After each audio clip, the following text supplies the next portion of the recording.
Till now, we have learned all the main concepts of GitLab CI/CD, and we built a complete CI/CD pipeline for our demo Node.js application. Now let's take this one level up and see how to configure a CI/CD pipeline for a microservices application. Now, why is that important? Microservices have become the standard for modern cloud applications, and a lot of projects that you'll be working on and configuring CI/CD pipelines for will be microservices applications.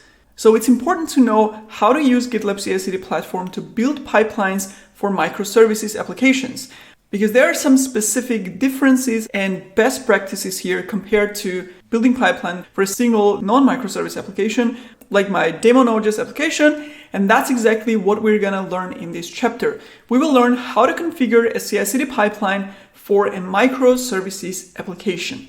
So first of all, let's quickly learn what is a microservices application exactly, or if you already know it, you can review and refresh your knowledge. Before microservices, the standard way of developing applications was with a monolithic architecture. This means all the components of the application, the whole code basically is part of a single unit. For example, if we had an online shop application, all of its parts like the user authentication, shopping cart, product catalog, sales campaigns, notification, and so on, all the code for these functionalities would be in one code base as part of one monolithic application. Everything is developed, deployed, and scaled as one unit. This means the application must be written in a single language with one technology stack with a single runtime. And if you have different teams working on different parts of the application, they will need to coordinate to make sure they don't affect each other's work. Also, if developers change code for the payment functionality, you would need to build the whole application and deploy it as one package. You can't just update and deploy only the payment functionality changes separately. So this was a standard way of developing applications, but as applications grew in size and complexity, this led to different challenges. First of all, the coordination between teams became more difficult because the code was much bigger and the parts of the application were more tangled into each other. Also, if suddenly you had a usage spike in shopping cart, for example, on holiday dates, and you would want to scale only that part of the application, you can't do it. You need to scale the whole application. This in turn means higher infrastructure costs and less flexibility in scaling your application up and down. Another issue is, for example, if a payment functionality used a third-party module with a version 1.8, while notifications feature needed the same module but required the version 1.7 instead, in a monolith application, you would have to pick one or the other because it's a single application and you can only have one dependency of the same module. Another major issue with monolith applications is that the release process of such applications takes longer because for changes in any part of the application, in any feature, you need to test and build the whole application to deploy those changes. And the answer to all these issues was a microservices architecture. So what is microservices exactly? With microservices, we break down the application in essentially multiple smaller applications. So we have several small or micro applications that make up this one big application. Now we have a couple of very important questions when we create a microservices architecture. First of all, how do we decide how to break down the application? What code goes where and how many such micro applications or microservices do we create? How big or small should these microservices be? And finally, how do these services then talk to each other? First of all, the best practice is to break down the application into components or into microservices based on the business functionalities and not technical functionalities. So the microservices of an online shop application will be products, shopping cart, user accounts, checkout, and so on, because all of these are basically business features. And in terms of the size, each microservice must do just one isolated thing. So you shouldn't have a microservice that is responsible for shopping cart logic and the checkout. You should always strive to keep one service doing one specific job. And a very important characteristic of each microservice is that they should be self-contained and independent from each other. This means each service must be able to be developed, deployed, and scaled separately without any tight dependencies on any other services, even though they are part of the same application. And this is called loose coupling. So with this best practice approach, if you change something in the payment service, you will only build and deploy the payment service, nothing else will be affected. And this means the services have their own individual versions, which are not dependent on others. So if I release one service, I don't need to release any other service. So this release cycle has to be completely independent. Now, if these services are isolated and self-contained, how do they connect to each other? Because obviously the payment service will need something from the user account to process the payment, or the checkout service will need something from the shopping cart. Well, services in a microservices architecture most commonly communicate with each other via API calls. So each service has its own API, and the services make calls to each other on various API endpoints. And since they are isolated and talk to each other via API calls, you can even develop each service with a different programming language. And you can have dedicated teams for each service that can choose their own technology stack and work on their service without affecting or being affected by other service teams. And this is exactly the most important advantage of microservices architecture compared to the monolith. However, these benefits come with a price. So while microservices made developing and deploying applications easier in many aspects, it also introduced some other challenges that weren't there before. When you break down the application into these multiple pieces, this introduces a lot of complexities and challenges. One of the main complexities may be configuring the communication part between the services, because a microservice may be down or unhealthy and not responding yet, while another service starts sending requests to its API expecting a fulfilled response, in which case you may get unexpected results.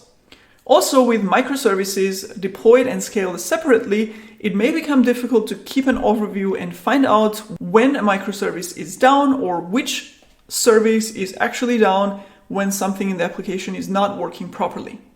So you definitely need a proper configuration of your application setup and its pieces to make sure your application as a whole functions well. But there are various tools for making all this easier. So even though the microservices architecture is complex, there are a lot of tools and still more being developed regularly to make running microservices applications easier. Now, obviously, an important element of deploying microservices is a CI/CD pipeline. In fact, there are many companies with microservices applications that deploy multiple times a day. Companies like Amazon, Google, and Netflix, they have applications with hundreds of microservices that they deploy thousands of times per day. So you can imagine the complexity and the sophistication of their CI/CD pipelines. So in the modern world and workplace, you will be most probably working with microservices, and in this case, you would need to know how to configure release process with a CI/CD pipeline for microservices. And that's what we're going to learn in this part of the course. Now, we said microservices is when application components get developed and deployed separately as individual micro applications. So the question is, how do we manage the code for microservices application in a Git repository? Like GitLab, for example. With one project, it's simple. We just have one application and it gets its own Git repository. With microservices application, we have two options for how the code is managed. Monorepo, which stands for single repository, and polyrepo, also multi-repository. So monorepo or single repository is having one GitLab repository for all the services. So just like we created a GitLab project for our demo Node.js application for the previous chapters, we would create one project for a monorepo. So what's the difference here? Or how do we structure multiple micro applications inside one application repository? Well, a common way is using folders. So you have folders for each service, like shopping cart, payment, notifications, etc. And all the code for those services are in those respective folders. And having a monorepo, meaning all the services still in one repository, makes the code management and development easier because you only have to clone and work with one repository. So it simplifies things. Plus, if you have some shared code between the services, like Kubernetes manifest templates or Helm chart or Docker Compose, whatever, you can put them in the root of the project and all the services can basically reuse them. But monorepo also comes with some challenges. As I mentioned, the most important criterion of microservices is to be completely independent and isolated. So no tight coupling between the services inside the code. And it becomes easy to break this criterion when you have a monorepo. So you have junior developers with less experience in the monorepo setup. It's easier to make such mistakes and develop tightly coupled logic or code in your services. Another downside of monorepo is when the application becomes really big, cloning, fetching, and pushing becomes slow because your project is huge. And in terms of the CI/CD pipeline, specifically in GitLab CI/CD, you can only create one pipeline for a project. So you are building multiple services with a single project pipeline. And that means you need to add additional logic in your pipeline code that makes sure to only build and deploy the service which has changed.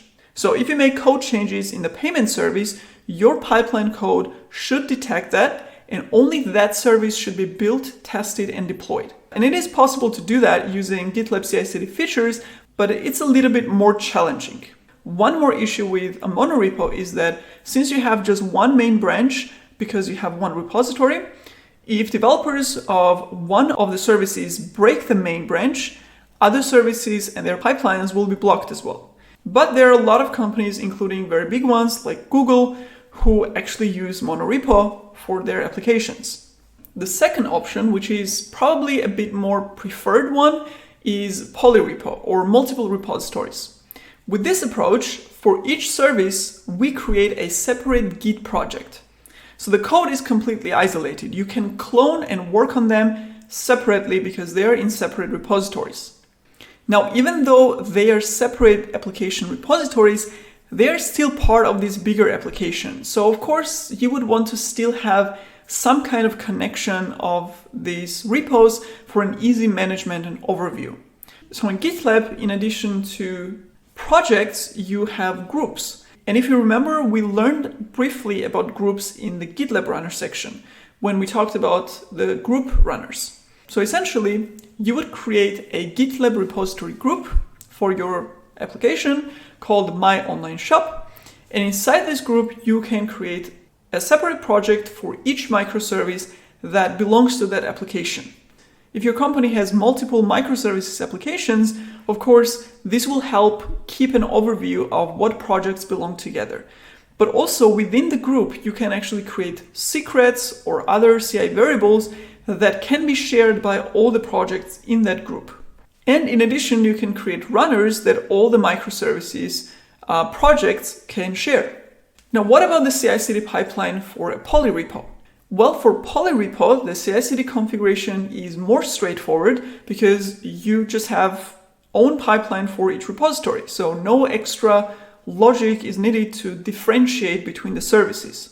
Now, of course, everything has advantages and disadvantages. So for polyrepo as well, you have some downsides. Like having application code in multiple repositories can make working on the project as a whole harder, especially if you need to change 2 or more services at once because a feature or a bug fix affects multiple services. If you need to switch between the services often, this can also be tedious.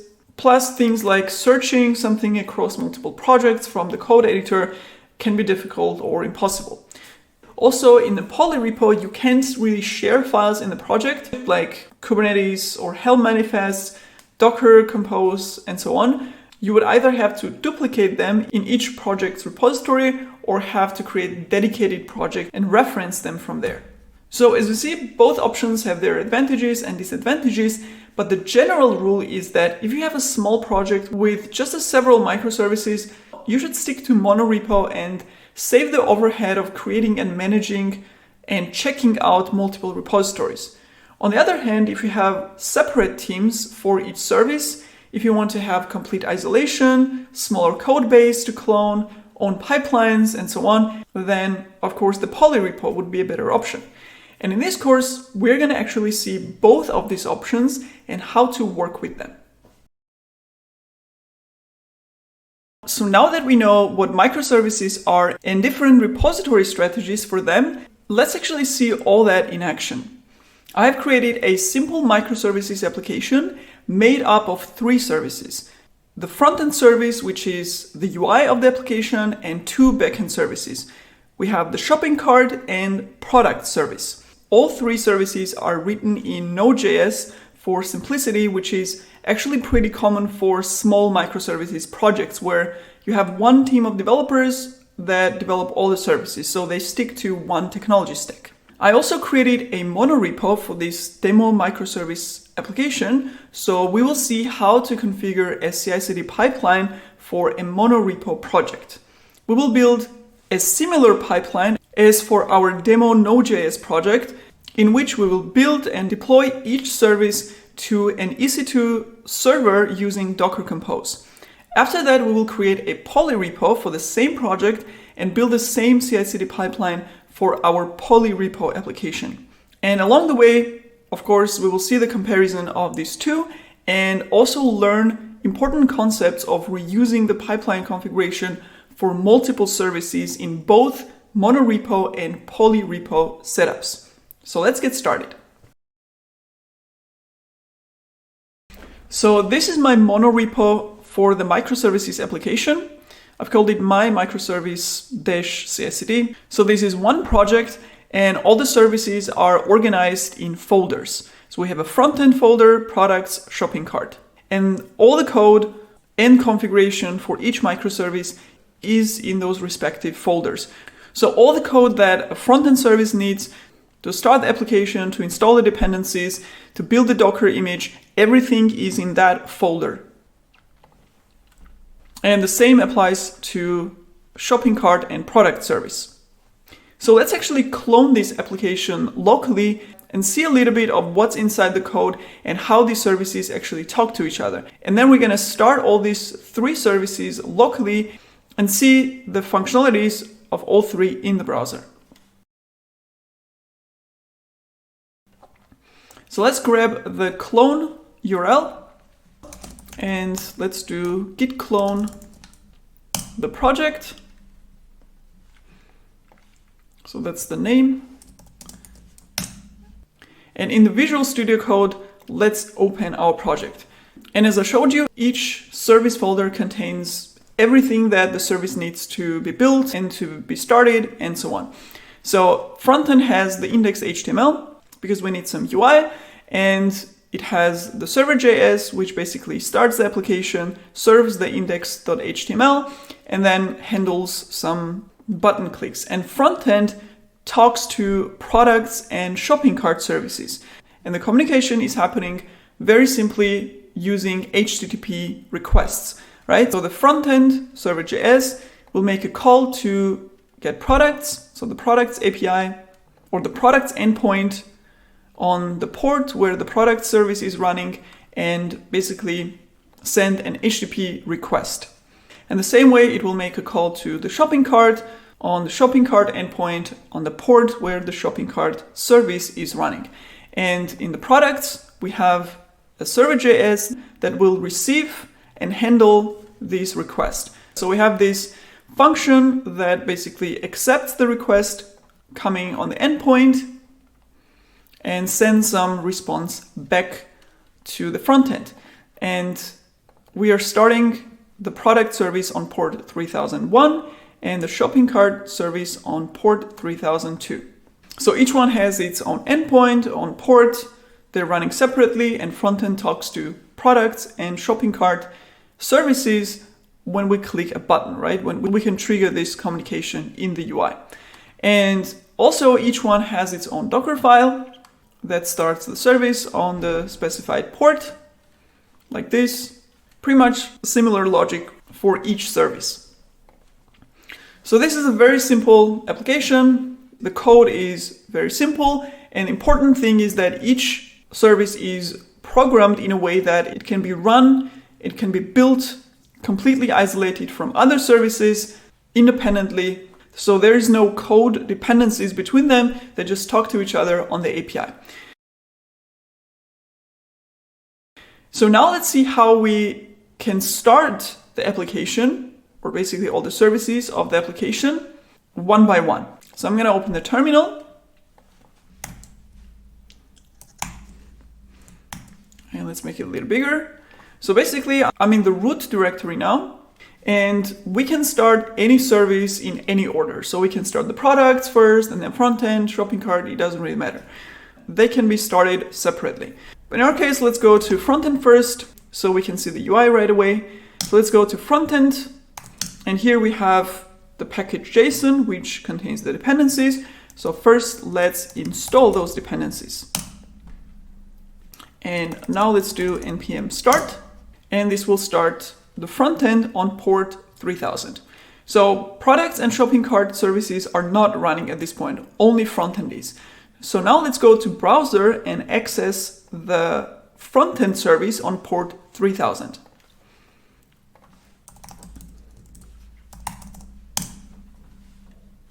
And this is what front end service displays. It has this index.html that we saw that basically shows this UI that we see here. And we have two buttons, and each one will send a request to the corresponding backend service. So this one will send a request to products, this one will send a request to shopping cart. And the best practice would be that if products is not running and if I click on the button, you basically handle that error and application continues running, it doesn't crash. Because again, one microservice being down shouldn't affect the whole application and shouldn't crash everything. In my case, I haven't added that error handling, so if I basically click on these buttons, nothing happens, but the front-end application will crash. So that will be additional optimization for a microservices application to have this error handling. So let's start the front-end again, refresh, and now let's start other two services. So I'm going to create a new terminal. So the front-end is still running. And in this one, let's go to, let's see where we are. So let's go to products, do npm install, and npm start. So products is running on 3001. So our front end, when we click on the button, on the view button, will send a request to the product service on port 3000 in the background, right? So it's going to happen in the code. So let's go ahead and click on it. And as you see, we got a response from the product service with some data that we're displaying here. And we can see that in the logs of the front end as well, where we received the response from product service. Now let's go and start shopping cart as well. npm install and npm start. This one is running on port 3002. And if I click on view, again, in the background, front end, the server.js basically sent a request to shopping cart at port 3002, and it received the response from the shopping cart service, and we're displaying that response here. And we can also see that in the logs of the front end. So that's how the application works basically. Very simple, very straightforward. As I said, additional optimization would be handling the view button click when the service is not available. So that's our application. And now we want to create a release process or CI/CD pipeline for all three services in our application.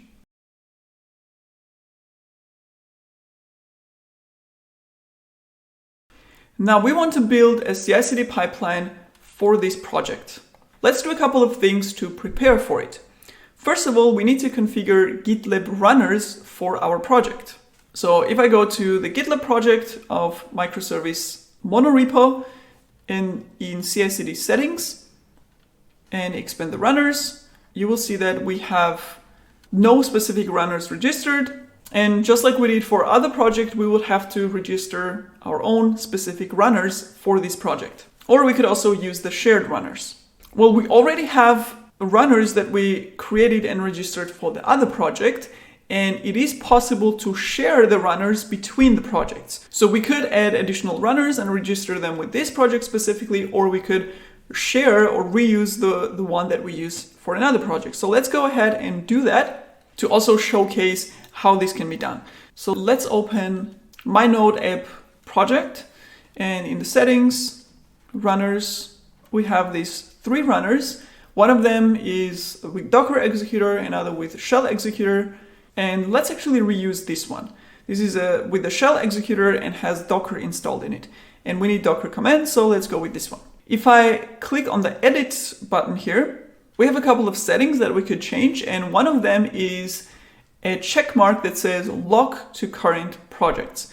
So this one is basically locked to be used only for that specific project that we assigned it to, but we can unlock it and then we will be able to use it for other projects.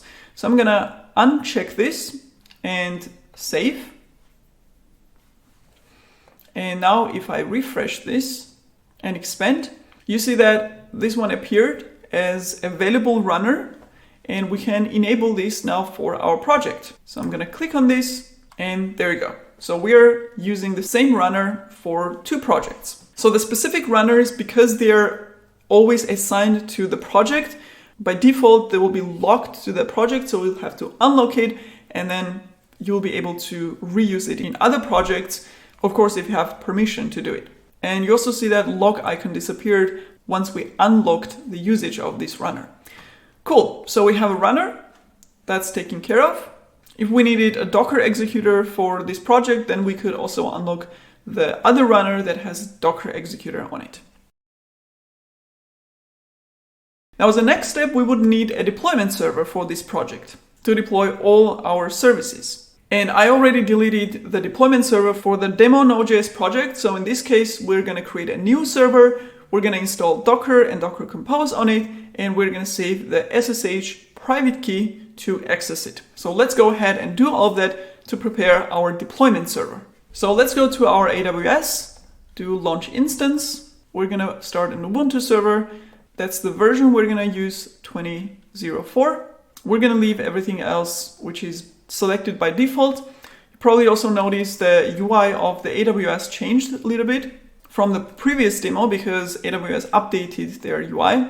So looks a little bit different. Right here we have the key pair selection. Usually this option was configured at the end of creating the instance. Now we have it right here in the configuration. So let's actually go ahead and create a new key pair for our server, and let's call it microservice deployment server. Okay, it's a little bit long name, but whatever. So let's do create key pair. This will download the PEM file. So we have an SSH key to be able to SSH into our server. Again, network settings, we're going to leave everything as selected by default. One instance, and let's launch it.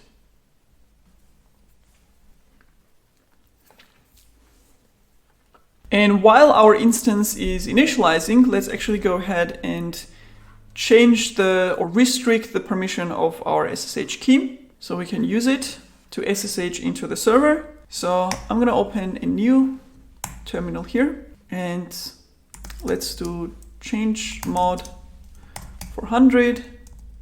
And in the downloads, we called it microservice deployment server key. So let's execute and let's prepare the SSH command. So that's the key, Ubuntu user, and we're going to grab the public IP of the instance, which is right here. Execute, and we're inside the server. Now, as I said, we need to install Docker and Docker Compose here because we're going to be running Docker containers. So let's go ahead and do that. Let's first do sudo apt update, because we are on a fresh new server, so we need to update the repositories. And now let's install Docker using the suggested command. There you go. Now let's install Docker Compose.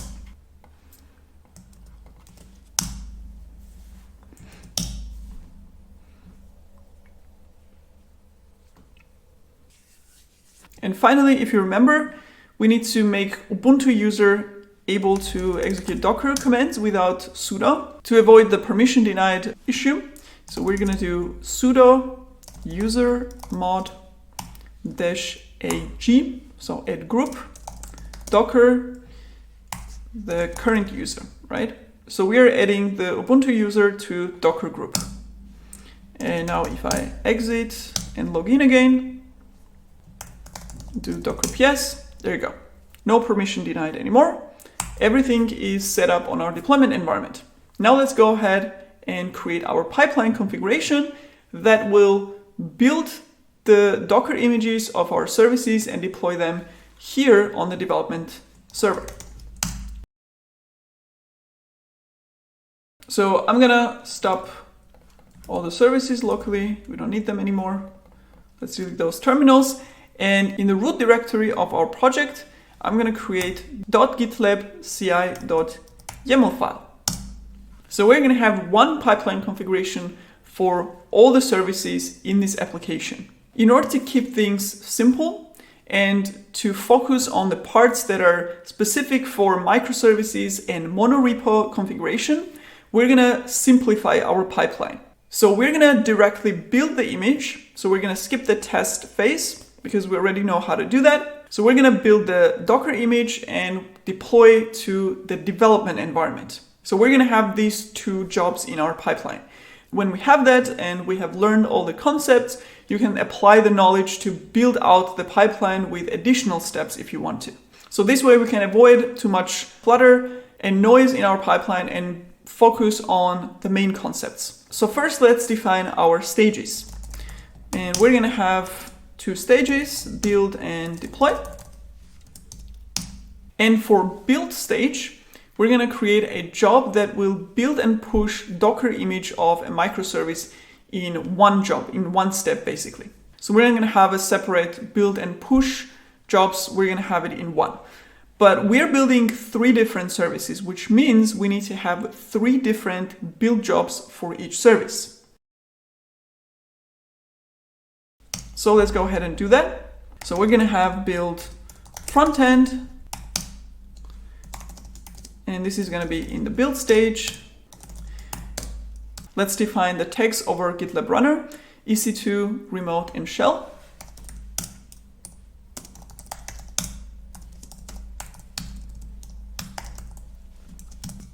Then we have some before script logic. The very first thing we want to build the image is to enter the front-end directory, because everything for building the image, or basically the Docker file, is inside that folder. So we're gonna go into front-end. We're also gonna export the variables that we need. We have the image name and the predefined variable from GitLab CI/CD, which is CI registry image, which will reference the container registry of this project. And because we're gonna build multiple service images and they're gonna be all stored in the same container registry, we need multiple image repositories. So we're gonna create them using this path definition like we saw previously. But here in monorepo, we actually need this because each service will have its own image repository to differentiate between them, right? So microservice and the name of the service, frontend. Let's also export the image tag. And let's say the frontend microservice is at version 1.3. And then we have the script. And this is where we do Docker login, Docker build, and Docker push. And I'm actually going to copy this logic from the previous pipeline because it's the same. So this is our Node app project.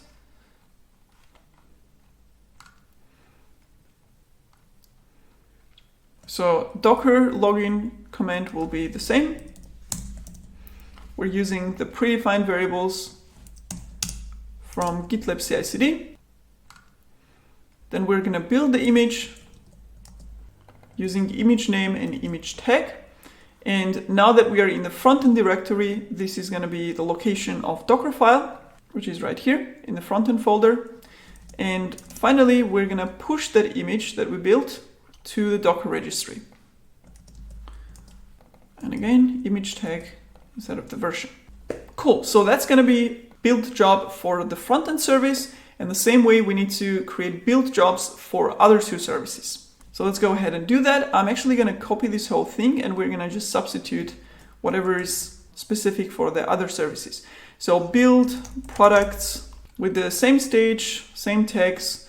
Here we're going to change the name of the microservice to products.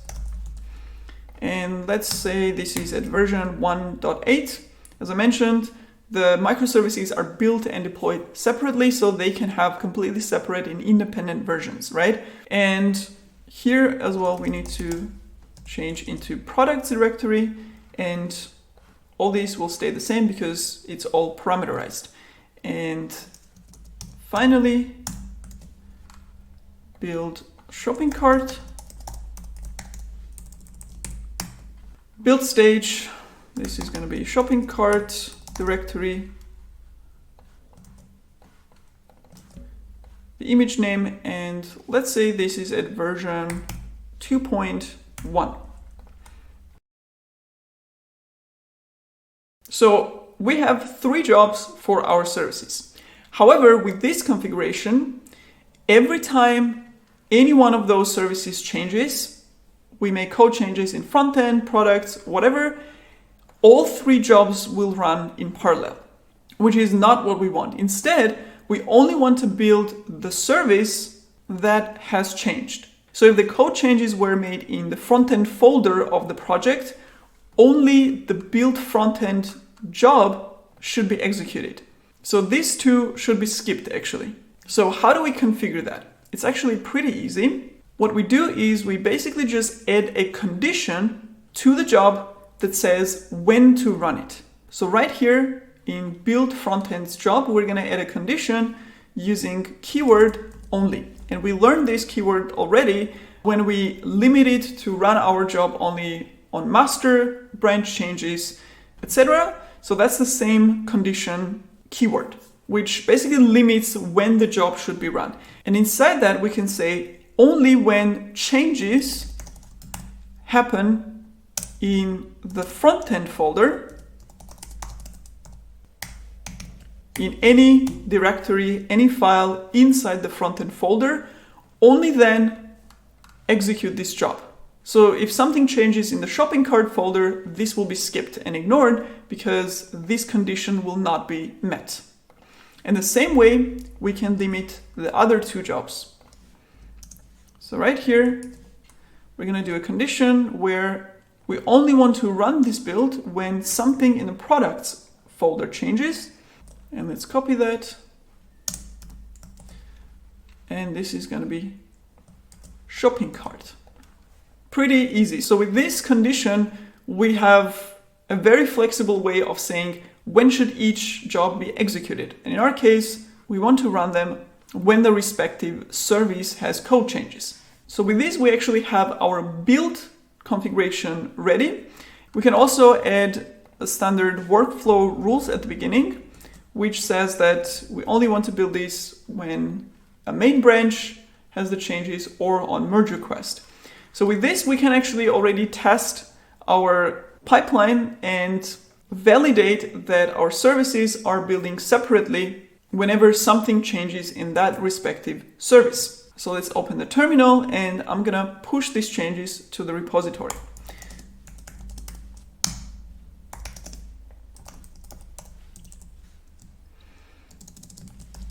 Let's add release, pipeline, and git push. And here we have our pipeline configuration we just added. And if we go to CI/CD and pipelines, we should see that no pipeline was triggered. even though GitLab detected the gitlabci.yaml file, because we haven't made any changes in any of those folders, so all the jobs were skipped. Now let's actually test that. So let's go to frontend, and in the service.js, I'm gonna make some change, doesn't matter. We can even edit a comment. So test, and let's commit, go to the pipeline, and we have one pending pipeline, and let's wait for the result. So our pipeline has passed. Let's look at the jobs that were executed, and we see that only build frontend job was actually executed. And this should have built and pushed a Docker image in the container registry of the project. So let's go ahead and check that one out. The container registry, we have microservice, frontend, an image with the tag 1.3. And the same way, if we change something in product service, and again, let's add some comment here. This will trigger a pipeline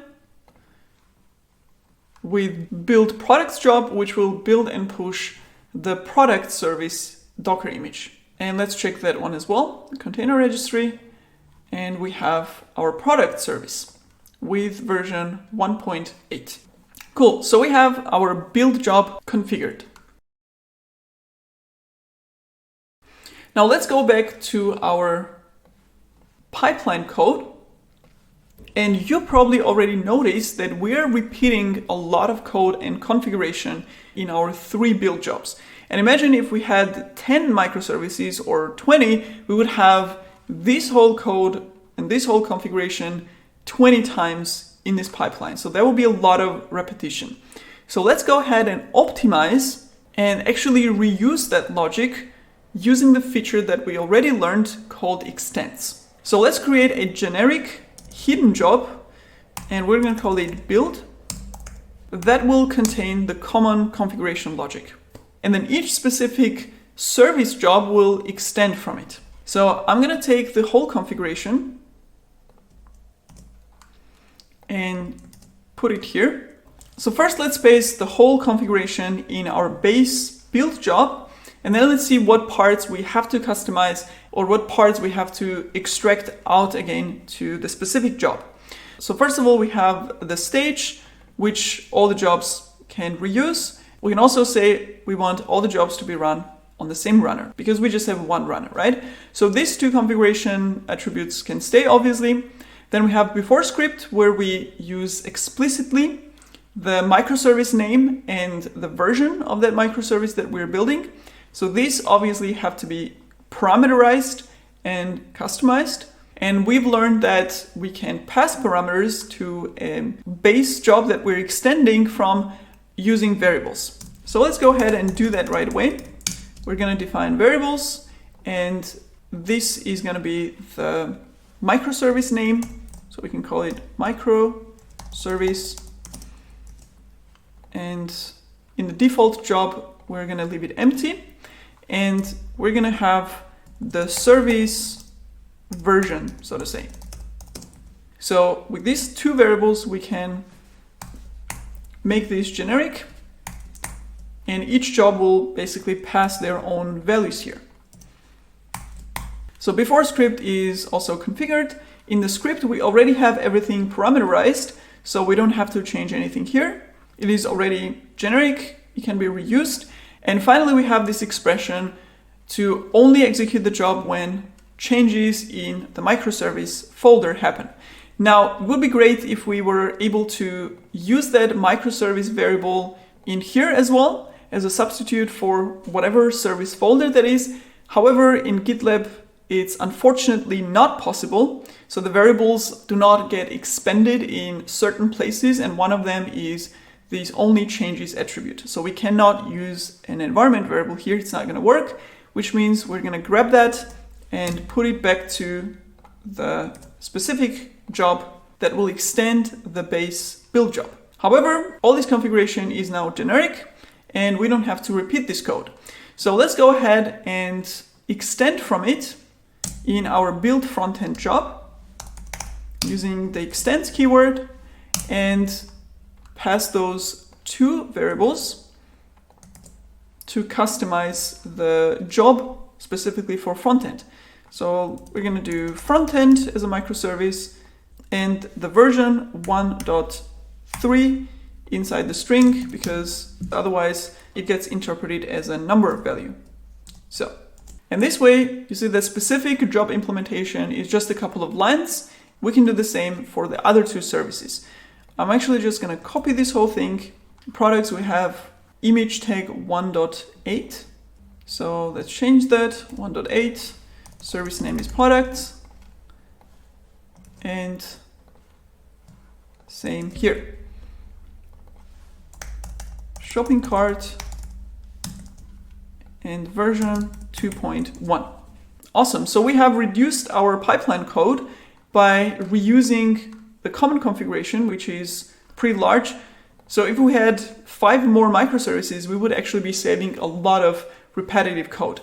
So now let's actually commit those changes and make sure that our pipeline still works as before, and it still builds and pushes the images correctly. So get the terminal. Let's do git add.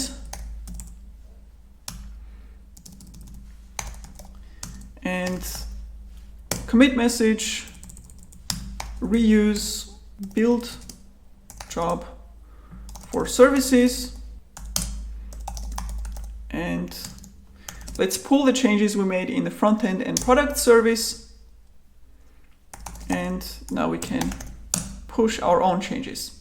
And of course, the pipeline will not get triggered because we changed the pipeline configuration, which is in the root. So all these jobs get skipped. So now let's go and change something in the front end again. Let's actually remove this test that we added here. And this should trigger a pipeline with build frontend job. So let's wait for this one, make sure it's green. Cool, so everything still works fine. Let's also check the repository. The frontend published 2 minutes ago.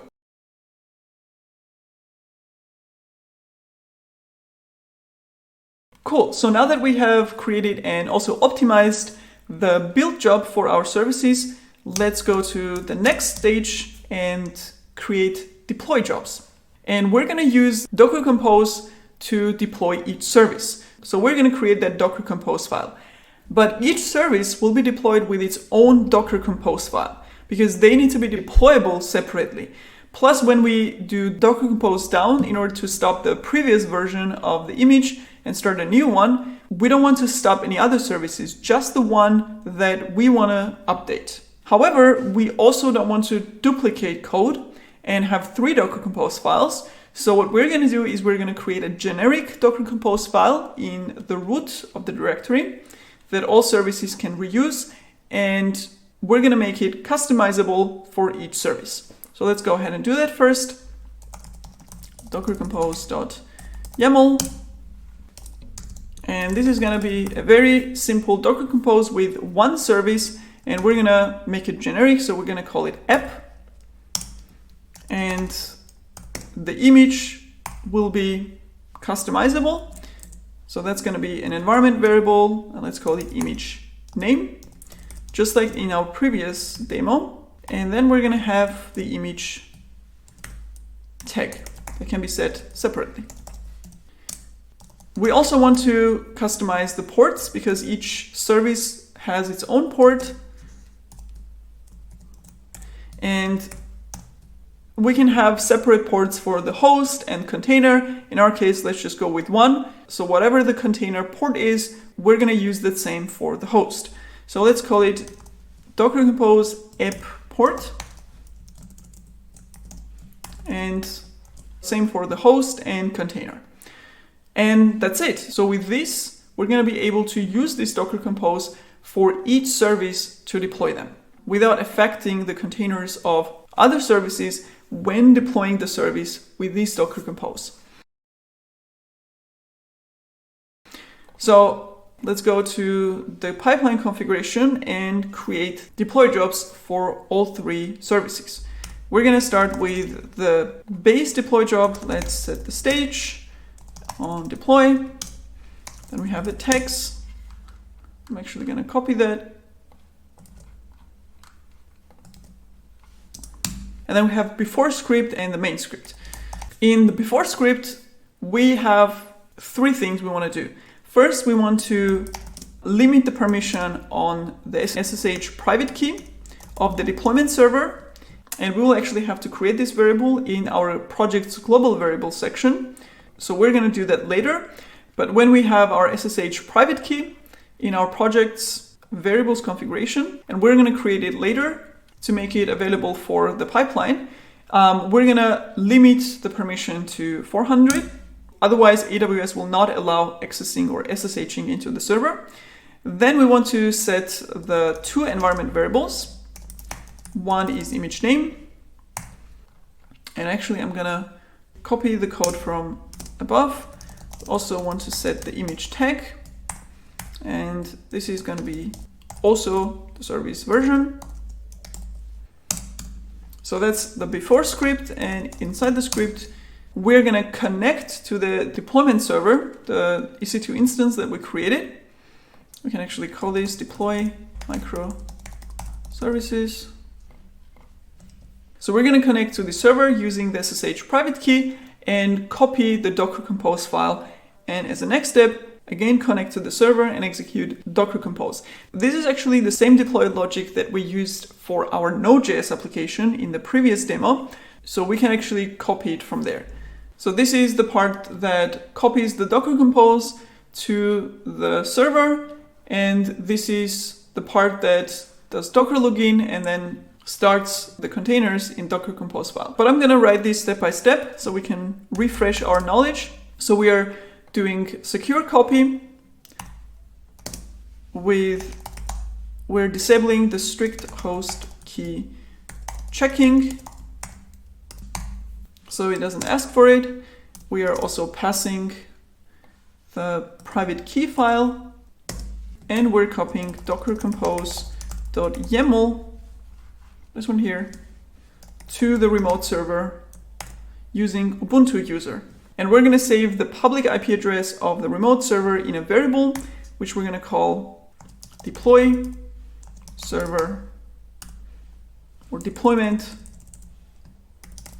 server host or IP, whatever you want to call it. And inside that, we're going to choose a directory where the Docker Compose file will be copied to. So in the Ubuntu user's home directory, we're going to have Docker Compose file. And once we have that, we're going to SSH into the server, again, using the same private key,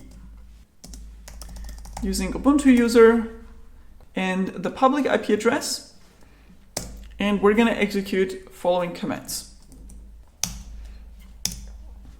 First, we're going to do Docker login.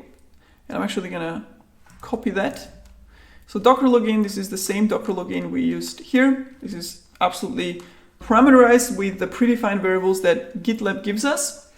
Do not forget the end signs at the end so that we can execute more commands. Then we have Docker Compose up command, which will take this Docker Compose that we just copied, and using that file, it will start all the services that are defined here. In this case, we just have one service, so it will start it. But if we already have running containers, we have to stop them first, right? So we're gonna do Docker Compose down before to remove or to stop any old containers of that service before we start the new one. And we also parameterized our Docker Compose. So obviously we need to set all these environment variables before we start the Docker Compose, right? So Docker image name, which will be whatever we put together here. Then we have image tag, which we also have here. And we have the app port, which we don't have here, so we need to basically pass as a variable. And we're going to call that app port. So we're setting all three environment variable values on the deployment server before we execute Docker Compose up command, so that it can substitute those placeholder environment variable values with the actual values. So everything is parameterized here, which means we have to actually pass those parameters from outside to the deploy job when we extend from it. So we're gonna specify variables here, and we have actually three variables that we're gonna set. So microservice, that's the one, the service version, that's another one. The SSH private key comes from the global variables that we're gonna create in our variable settings, so it's directly accessible. We don't have to pass that. All these are predefined variables, again, directly set. The app port needs to be passed as well, because this is going to be different for each service. And we also have deployment server host. So this is the public IP address of the server, of the deployment server, and this is going to be the same for all the services, so we can actually specify them, or we can set them as a shared variable at the beginning, and the value will be the public IP address of the deployment server. And let's put it into quotes.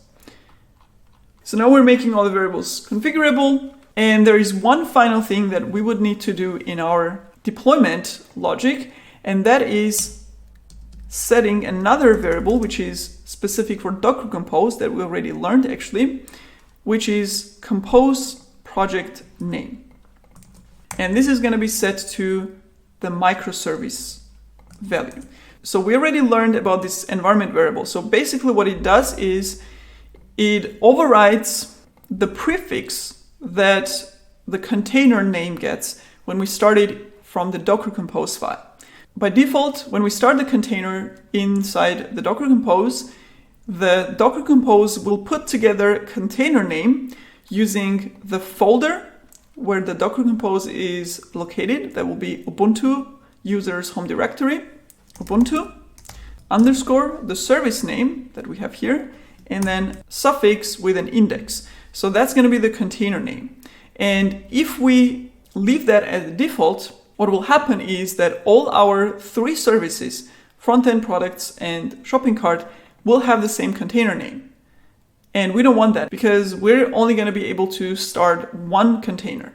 Instead, we want them to have different names. So what we're going to do is we're going to overwrite the prefix and we're going to make it the microservice name.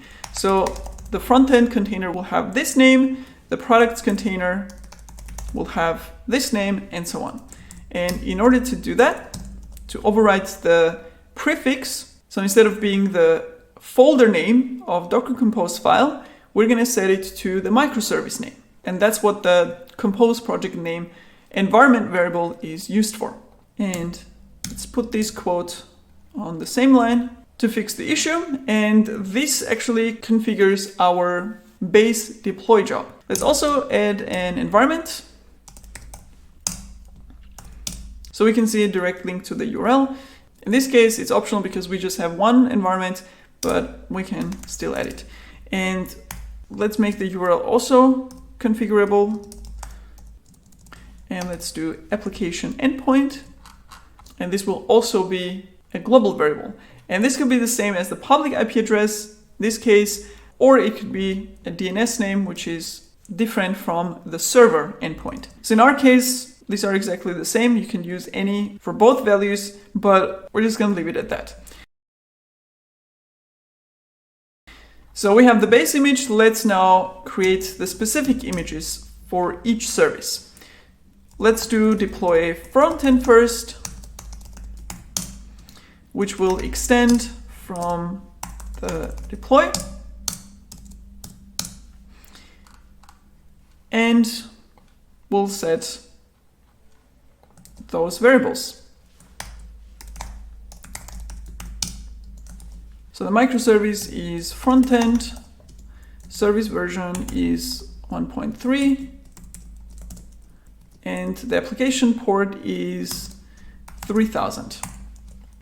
And don't forget that we also only want to run deploy front-end job if something in the front-end service changes. So we're going to add this same condition, only changes in front-end directory in the deploy jobs. So now with this logic, if something in the front-end changes, the build front-end and deploy front-end jobs will be executed. All other jobs will be skipped. So that's our deploy front-end configuration. I'm going to copy that and let's create the other two jobs as well. Deploy products. The version we set to 1.8. The app port is 3001. And only changes in products. And shopping cart.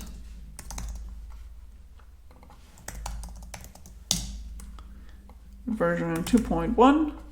It runs on port 3002. And there you go. And I actually forgot to set these ampersand signs at the end of every command because we're executing them as a chain of commands. So let's make sure to add them after each command. Now there's one more thing we need to do in our Docker Compose configuration, and that is specifically because we're deploying our services with separate Docker Compose files, so to say.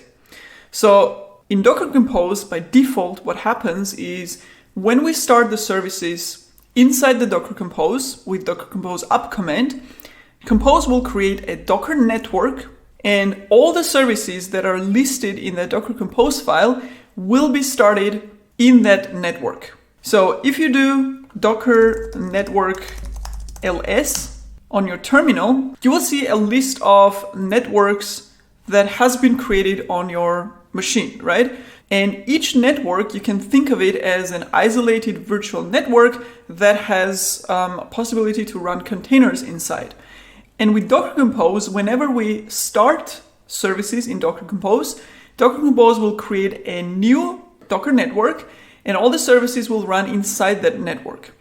And the name of that network by default will be the folder name, wherever the Docker Compose file is, _ default. So for example, if I'm in a source or src folder and I have Docker Compose file inside, when I execute Docker Compose up command, it will create a network called src _ default. So that's the default name. In our case, it's going to be different because we have set this environment variable for Docker Compose, which sets the name of the project or Docker Compose project to microservice name. So this is going to be front-end or products or shopping cart.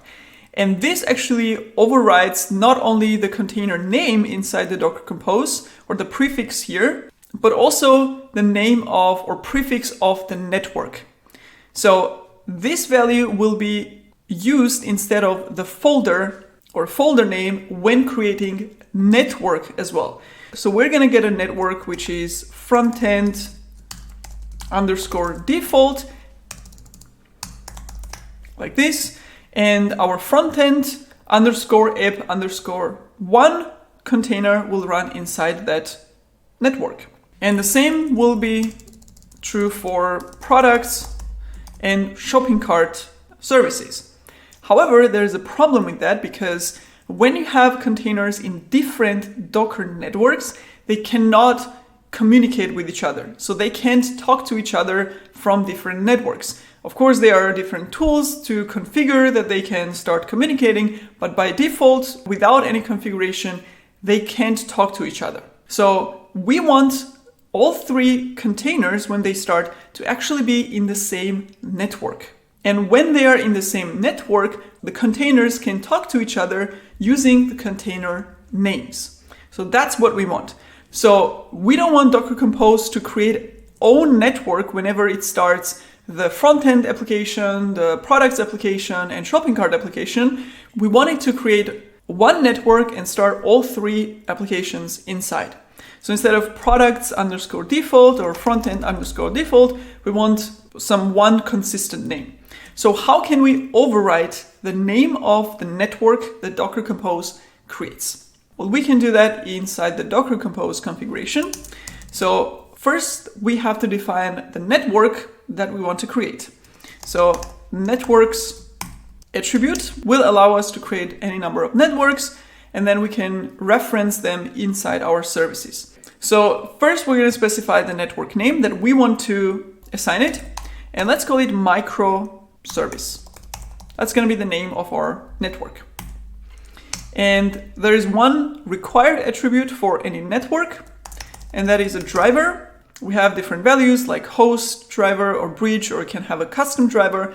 We're going to go with the bridge driver. That's what we want. That's basically what the Docker Compose will use by default. So we're going to specify that. We're not changing the default behavior here. However, we still have to do one thing here, because setting the name of network here, so this microservice, this will actually only replace that part of the network name. So it will not substitute the whole name, it will only substitute the second part. So this default part basically. So it will still get assigned the prefix, which will be either the enclosing folder or in our case, the value of compose project name.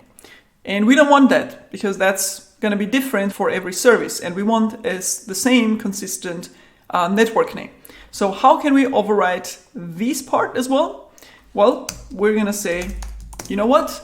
Docker Compose, do not do what you do by default. Take this instead as a network name. So with this, we're replacing the default naming convention of Docker Compose using our custom name. So the network that Docker Compose will create with this file will always be microservice, regardless of what the value of this environment variable is. So that will solve the issue of the network name. Now we have to also reference that network in our services. Otherwise, Docker Compose will use the default network for the service. So here in the configuration, we're going to do networks. Again, you can start your service in multiple networks. And in our case, we want it to start in microservice network. And that's it. So now the very first time when our Docker Compose starts, the microservice network will be created and each service container will be then created in that network. So our containers will be running in the same network, which means they can talk to each other using the container name. In our case, the front end is talking to the other two backend services. So if I go to the Docker file of my front end, you see that we have this product service and shopping cart service, which are essentially the endpoints we have configured here. So products endpoint, shopping cart endpoint, and that's the endpoint where we talk to the other services. And we're setting those values here. And when we start them using this Docker Compose and they are in the same network, frontend can access the other containers using this name. And when we deploy those services, we're actually going to see the names. So that's the service name that we have here. That's the microservice name that we are setting here. And that's the index. So with this configuration, frontend should be able to talk to the products and shopping cart services. So this will allow Docker Compose to create its own network, but alternatively, we can actually use an external network inside Docker Compose. So we can tell Docker Compose, do not worry about network, we already have one that we created, and please use that to start the services defined here inside that external network. So instead, we're going to use an external network, and the way to do that is basically inside the network name. So this is the reference here. And inside that, we're going to say this is going to be an external network. And the name of that external network is also a microservice. So we're going to remove the driver because we're not creating or we're not allowing Docker Compose to create its own network. We're saying to Docker Compose, please do not create a network. Use an existing one that we already have created. So it already has its driver. So no configuration needed for that. Just find a network on the machine that is called microservice. So that's going to be the Docker network name. And then we're going to reference that external network inside the Docker Compose also as microservice and tell Docker Compose to run all the service containers inside that external network. And we're going to take care of creating that network ourselves using simple docker create network microservice command. So right here, before we run the Docker Compose down and then up command, we're going to create that network using docker network create and the name of the network, and that's it. And let's not forget the ampersand at the end. So this will basically let us create our own network and then tell the Docker Compose to run any service inside in our managed network. So this will basically fix that issue that we're having. So obviously there are a couple of options here that you can choose from, and you can get creative with these solutions, but that's the one we're going to use here. So this will create the network called microservice, which we are going to then use inside Docker Compose, telling Docker Compose to start any services inside that network. And this will succeed the first time. The second time, however, if the network already exists, then Docker will complain and fail this command. So this is going to fail the second time. So we're going to have to add some configuration here that says if the network with the name microservice already exists, then just return the result and continue with the next line. And the quickest way to fix that is to say either this, so if this doesn't work, basically just return true. So that's kind of quick fix of the issue. So if this errors, so to say, or if this fails, just return true and then continue with the next command, ignoring that issue. So this is our pipeline configuration. Now let's not forget to create this SSH private key variable before we commit this, because we are referencing it in the pipeline. So let's copy that, go to our variables in our project, and we're going to create a protected variable of type file, and microservices, and we're simply gonna print this out, copy this whole thing before, so not including the percentage sign, copy that and paste it in here. And that's it. Add variable, and now this should be accessible for our pipeline. Let's commit those changes. Add deploy jobs and Docker Compose.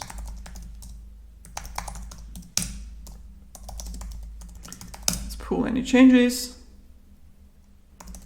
and git push. Now again, pipeline will not be triggered because we haven't changed anything in the services, but we do want to deploy all the services so that we can see them in the UI. So let's actually deploy them one by one. Let's go to the front end first.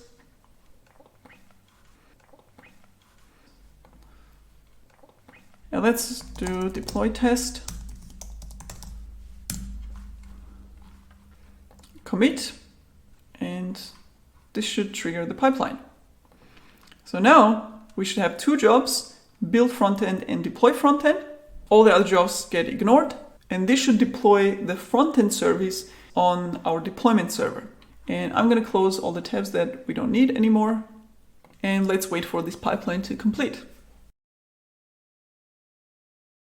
Cool, our pipeline has passed. We have deployed successfully, which means we should be able to access our application on the public DNS or public IP address of the server at port 3000. However, we need to open the port 3000 in our firewall configuration. So let's go ahead and do that first. So we have security groups, view inbound rules, only 22 is enabled. So go to inbound rules and we're gonna add a rule for port 3000. Save rules. Let's go back to our instance, copy either the public IP or public DNS. Both will work, and access the application on port 3000. And there you go. This is our front end. Now, products and shopping cart are not deployed yet. So let's go and deploy them. And we're just going to simulate a change in each one. Here, let's just remove the test that we added, commit. A new pipeline is in progress with build products and deploy products jobs. So product service has been deployed, and we can see that both containers are running on the server. If we do docker ps, so we have the front-end app1, that's our front-end container running on port 3000, and this is our products container running on port 3001. And we can also check the network that we created using docker network create command. We have this microservice network here, and both of these containers are running inside. We could check that using docker inspect command like this, and we can grep network, and there you go. So we have this network mode here, which is microservice.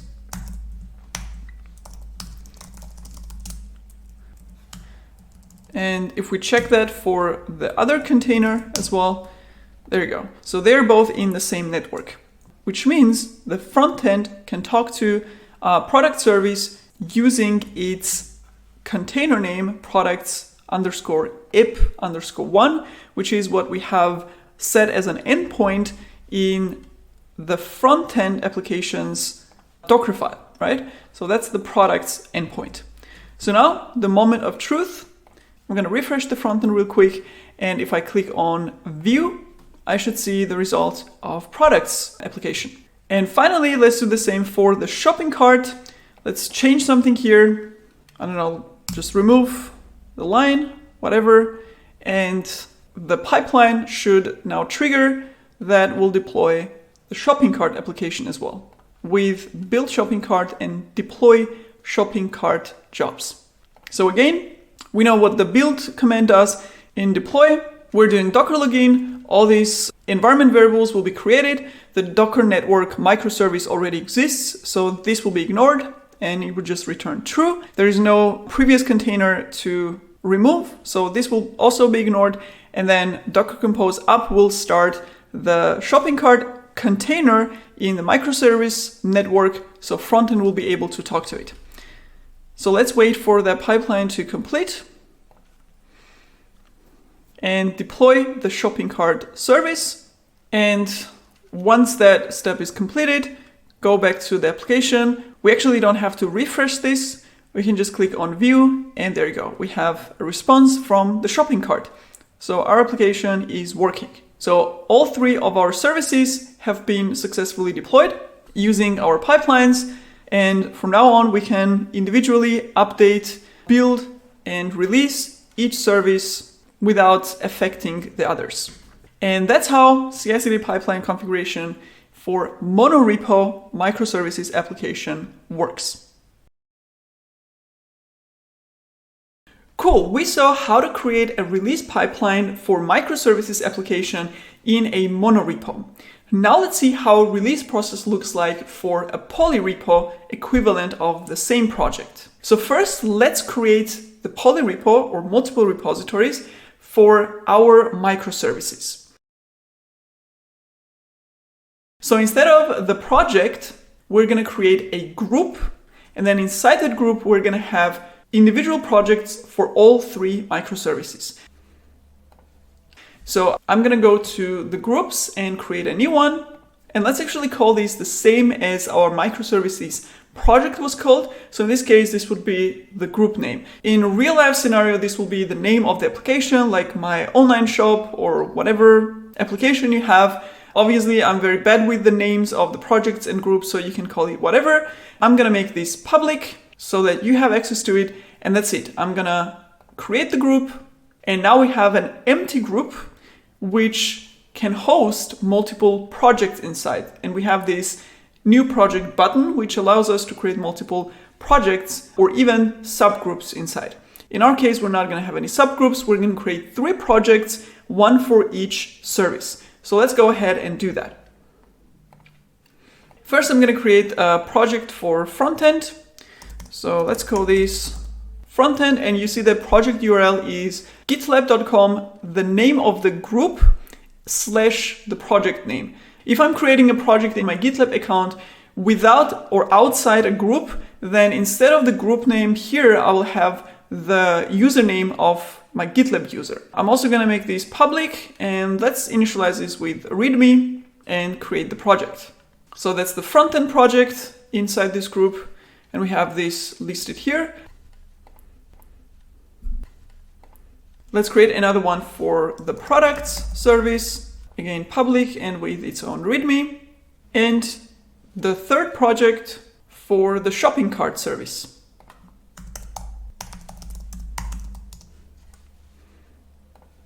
And there you go.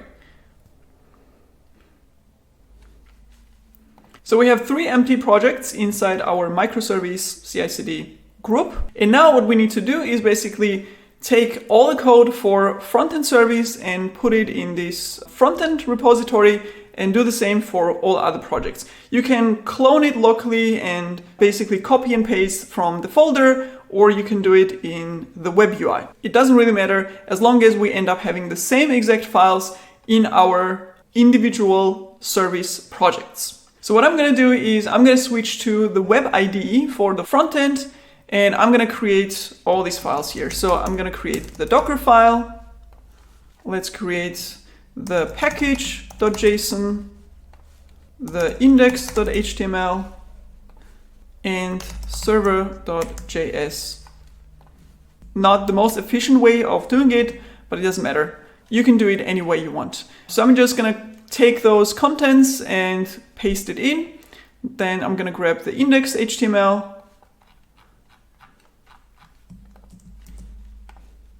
and paste it in here.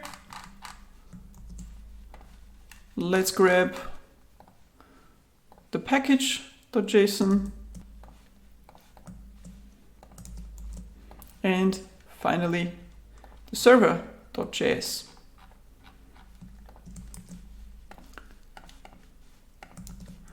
Cool, so we have all the files that we need in our front end, and we can commit those. You can choose commit directly to the main branch. We're not going to create a separate branch for it. And front end project has all the files of the front end service. So let's go back to the group and do the same for the products. And I'm going to skip the video here and basically fast forward to the final result. But you should go ahead and do the same for other services. So basically just copy all these files. You don't need the package log.json because this will be automatically created. So copy the Docker file, package.json and server.js to the products and shopping cart services. And I have copied all the code in the respective service projects. So we have our front end with its code, products, with its Docker file, package.json and server.js, and the shopping cart service. So we have our polyrepo microservices project. Now let's go ahead and build a CI/CD pipelines for our microservices. And same as for our monorepo project, let's actually go ahead and prepare a couple of things before we create the pipelines. First of all, we need to configure GitLab runners for our projects. If you go in one of those projects, you have exactly the same view as for any other project that is existing outside the group. So this is exactly the same configuration. We have the same CI/CD views here with pipelines, editor, etc., and the CI/CD settings where you can configure variables, runners, and so on. And right now we don't have any actively configured runners here. But as I told you, in a group, we have an advantage that we don't have to configure these things individually for each project. Instead, we can actually share some of the configuration. So on the group level, you can also see that we have some of the common configurations. For example, we have the container registry, which is for the whole group. We also have the CI/CD runners, which can be reused by the whole group. So we can have group runners. And the same way we have the settings for the whole group that all the projects inside can use. So we can define shared variables, shared runners, etc. So as a first step, let's create a group runner that all the projects inside that project can use. And this time we will create a new runner on our remote runner machine and register it with our group. You can go ahead and register a local runner if you want as well. It doesn't matter as long as you have Docker up and running on it. And we already learned how to configure a local runner, so it will be a refresher. So as you remember, for registering a runner, we need the token. And instead of a project token, in this case, we're going to need a group token. So if I expand the runners, they actually changed the UI configuration a little bit. So it has a button that takes you actually directly to this runners section here. And they made the overview a little bit better. So you have a list of all the runners, the group runners and project runners, because again, you can have runners that are only specific for one of the projects inside the group, or you can have shared group runners. Right now we don't have any. And if I click on this register a group runner button, you have this button here that doesn't actually look like a button, but if I click on this, it gives you like a cheat sheet command list for installing the runner on a fresh new environment and then registering a runner for each environment, each supported environment. So this is for Linux, Mac OS, Windows, Docker, and so on. So this can be very helpful if you're creating a completely new instance and registering a runner. So you can basically just grab your commands from here. So that's the token of the group for authenticating and registering the runner. So what we're going to do is we're going to SSH into our GitLab runner server and register our group runner using this command. So let's go ahead and do that. Back to my terminal, I'm going to do SSH command, and this is my GitLab runner key and the GitLab runner public IP address. And here I'm gonna basically paste in this command. So copy, and let's make this a little bigger. So I'm gonna copy this command, paste it in here, and execute. So this is the instance. This is the token already filled out, so we can just enter the description. Let's call this remote group runner, and let's call it remote group and shell, because we're gonna register a shell executable. Let's leave this empty and choose shell executor. Cool, so GitLab runner is registered. We can also check the status. GitLab runner status looks like it's running, and we should be able to see the runner already registered with our group. So if I refresh, there you go. We have a runner that needs to come online. So we're going to wait for that to become active. And these are the tags that we assigned. And since we're going to be building Docker images and deploying using Docker Compose, obviously we need a runner for our project inside the group, for a microservices project that has Docker and Docker Compose both installed on them. So if you're creating a runner on a different instance or locally, make sure you have Docker and Docker Compose available. Let's refresh again. And this may take some time, but let's wait for the status of the runner to get online, and then we'll be ready to move on. And our group runner is online, which means it is ready and available to run our jobs. Cool, so that part is configured and done. Now as a second step, let's prepare our deployment environment. And we're gonna reuse the same server that we used for the monorepo project. But in order to be able to reuse that, we need to stop all the Docker containers currently running on them, remove the containers, remove the images, so we are starting from the fresh state. So I'm gonna SSH into the server. So make sure this is the right one. We are in the deployment server where we have our Docker containers running. And as a first step, I'm just gonna stop all of them using the container IDs. And I forgot Docker stop.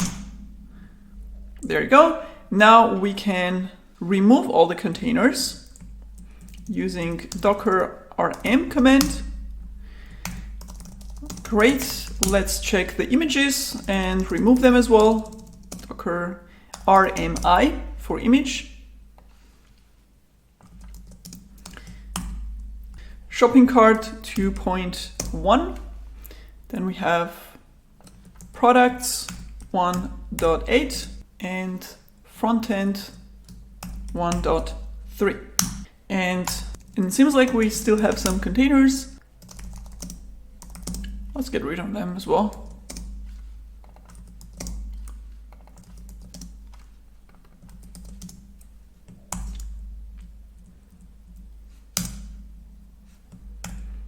And now if I do Docker images, there you go. Everything is empty. One more thing, we have the network microservice that we created. So let's get rid of that one as well. Network RM and microservice. So these three are the default networks that are there by default. And we're gonna delete our own microservice network. So now we have a fresh state for completely new deployment.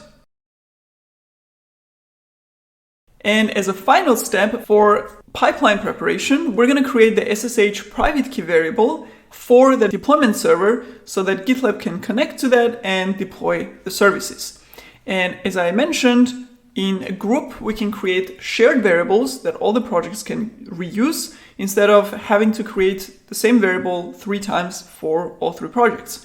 So in the settings, CI/CD of the group, we're going to create this variable and call it SSH private key. And this is going to be a file. And just like before, let's actually exit here. So the deployment server key is the one we need.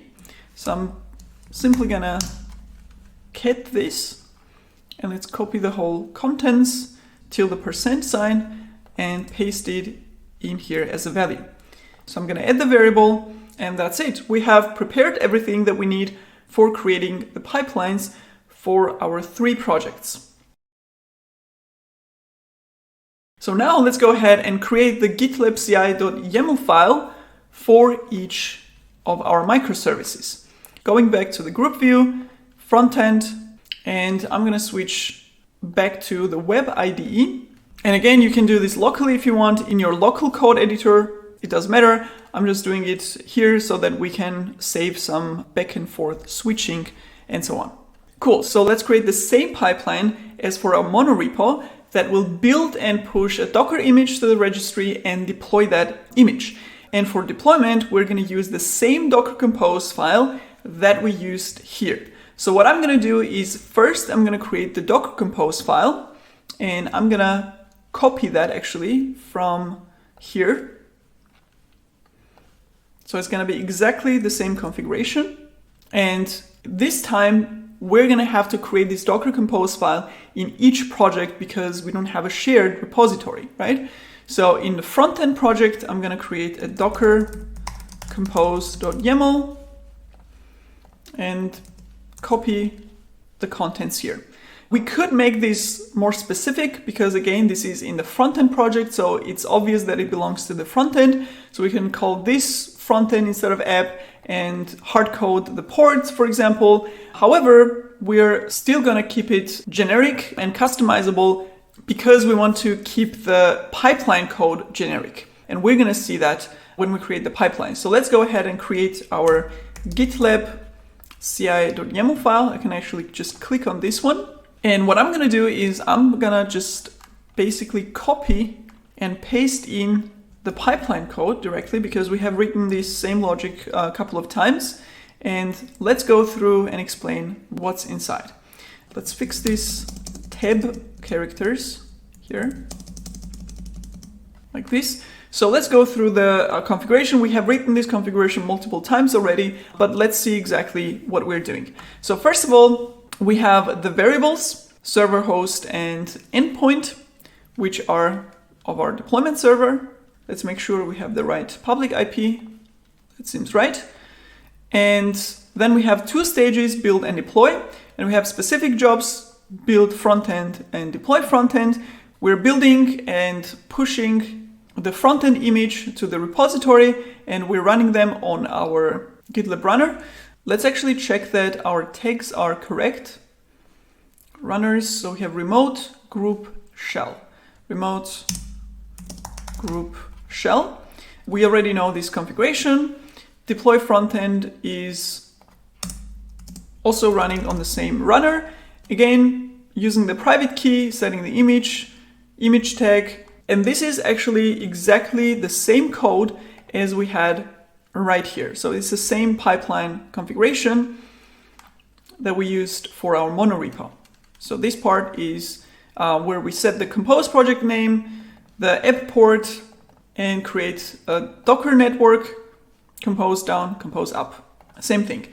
The difference here is that we have specific jobs and hard-coded values. So let's actually parameterize them and make them into variables so that all specific values are set as variables. So we have a better overview of what values are different. And also we will be able to copy and paste the same pipeline configuration for other services where we would just have to change the variables. So all these values here, we're gonna extract them into variables. So let's set them.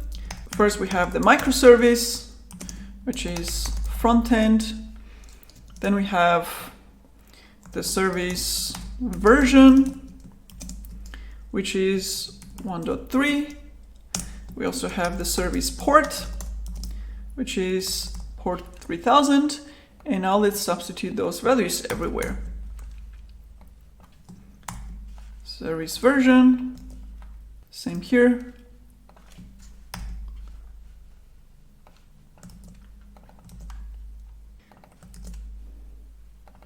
And frontend runs on port 3000 actually. Let's copy that. And there you go. So all of this is now exactly the same as we had here in the base job. So all parameterized, and we're setting the specific values in variables. Even though this is a front-end project and we know that we're building only front-end with this pipeline, but this is gonna make it easier for us to, as I said, copy and paste the same pipeline for other services, and later we're going to see how to reuse the same functionality in the pipeline. Cool, so with this configuration and Docker Compose ready, we can actually commit those changes or those two files, which will immediately trigger the pipeline and deploy the front-end service to the deployment server. So let's do that. Commit to main branch, and let's wait for the pipeline to run. And if I click on the front end project name here, we will go to the default view, and in the CI/CD pipelines, we should see our pipeline, which is in progress. Front end has been deployed, which means we can now access our application or the front end part of it on the public DNS. So let's check that real quick. There you go. So we have front end up and running. Let's go ahead and configure pipelines for products and shopping cart services as well. And this will be basically the same exact configuration. So I'm going to open the products repository. Let's go to web ID because we have to create two files, and I'm going to copy them from here. So the Docker Compose file, because we made it so generic, it's going to be exactly the same. We don't need to do any adjustment.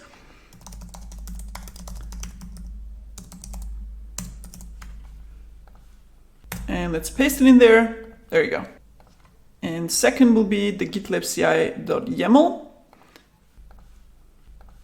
And this one as well is pretty generic. The only custom or specific values are in the variable section. So we can easily copy and paste that one as well. So all of this stays unchanged. We're just gonna change the values in the variables. So the dev server is the same, endpoint is the same. It's the product service version 1.8 and port 3001. Let's trigger that pipeline as well for the product service and wait for that one to complete as well. Product service is also deployed, which means if I go to the front end and click on view products, I should get the response. And finally, let's also deploy or create a pipeline for the shopping carts service. So going to the shopping cart, web ID, let's create GitLab CI file. I'm just going to copy the pipeline configuration here, change the values. Shopping cart, I think we set the version at 2.1 previously, 3002. And we also need the Docker Compose. Let's grab that one as well. Commit those two, and there you go. So this should trigger a pipeline that deploys our shopping cart service. So let's wait for that one as well. And finally, the shopping cart service is also deployed. Going back to the UI, if I click on view, there you go. Shopping cart is returning a response. So we have successfully created a Polly repo for our microservices application and configured release pipeline for each of the services inside that Polly repo.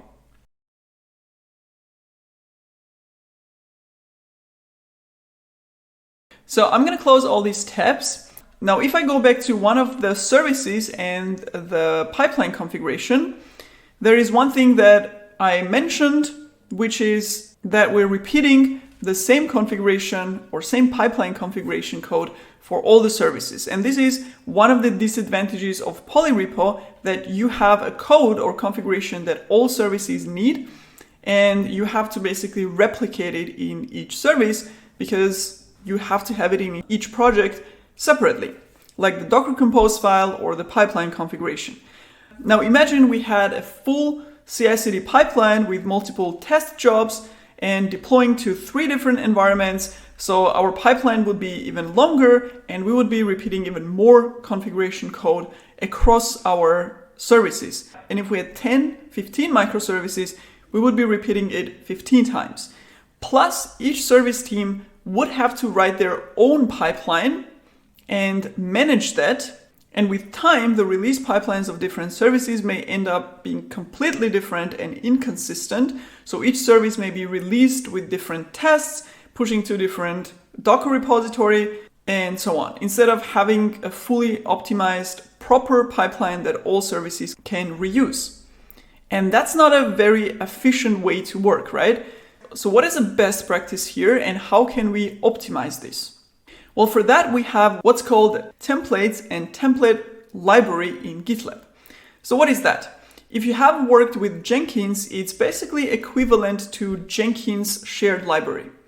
So basically we take the common pipeline configuration. So this build job and this deploy job is the same for all services. So we are taking that common logic or common configuration, making it generic and reusable, and putting it into its own separate Git project.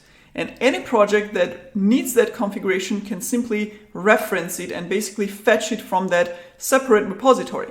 So we would have this logic once, or this configuration once, in this dedicated repository, and all the jobs or all the pipelines that need that configuration can basically pull it from there and use it. And by the way, we already saw an example of using job templates in our pipeline configuration. Remember the SAST job that we reused in our pipeline from the GitLab's managed repository, which we included using this template keyword? Well, in that case, we reused the configuration template from GitLab's managed template repository. But we can write our own templates as well, or use templates from other teams, for example. This way, all teams can work together to develop this shared pipeline configuration, or you may even have a separate dedicated group of engineers in your company who will work on this task because they have the most expertise in that and know how to configure the pipeline with best practices. And then all the developer teams in the organization can simply reuse this configuration with very little configuration effort. This way, you can save your developers a lot of unnecessary time and effort, and you will end up having more consistent and standardized testing, building, deploying processes for your applications throughout your organization. So instead of everyone kind of putting together their own weird pipeline, you have one standardized pipeline or parts of the pipeline that everyone can reuse. And it's actually pretty easy to do on GitLab. Essentially, what we need to do is we need to split our pipeline configuration and extract the configuration that should be shared into a separate YAML file. So starting in the front-end project, what we're going to do is we're going to extract all these common shared configuration into separate YAML files. And by the way, as a refresher, remember I mentioned that there are two types of templates in GitLab.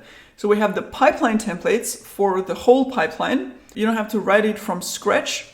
And the second one is job templates, which means that you have one specific job which is put into a reusable YAML file, and you can include that in your own pipeline. And one important criterion of templates is that they should be generic and reusable. And you can make them generic and reusable by making it customizable, meaning we should be able to pass any custom values or parameters to make this generic job specific to our project's needs. So for example, the deploy job can be made generic and customizable, so we can use it for different services and maybe also for different deployment environments and so on. So let's actually go ahead and see all that in action. And we're going to see that first with the example of the front-end pipeline. So I'm going to switch to the Web IDE mode again, open the pipeline code, and as I mentioned, we're going to split this pipeline and we're going to extract the jobs into job templates in separate YAML files. So I'm going to take this whole thing.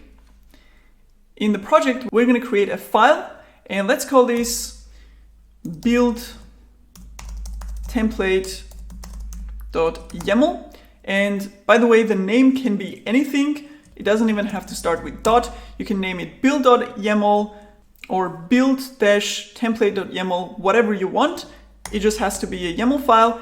In my case, I'm going to go with the dot so that all the dot files are grouped together. And I'm going to paste this build job in there. Now, as I said, template job has to be generic. So first, we're going to remove the front end here. And we can also remove the tags because we may want to run different jobs on different runners. So we may not want to hard code where the job will run, right? So I'm going to remove that as well. But this whole logic can stay because we have the same build and push process for all the microservices. So that's going to be generic, customizable build template for our services. Now, in order to customize this or make this generic build job actually do something specific for our front-end service, we need to pass in the parameters, right? And this will be the environment variables that we're setting here. Now we're using a mixture of predefined variables and variables that need to be passed in as parameters. So optionally, we don't have to do this, but optionally for a better overview of what variables we need to actually pass, we can list them right here, like this.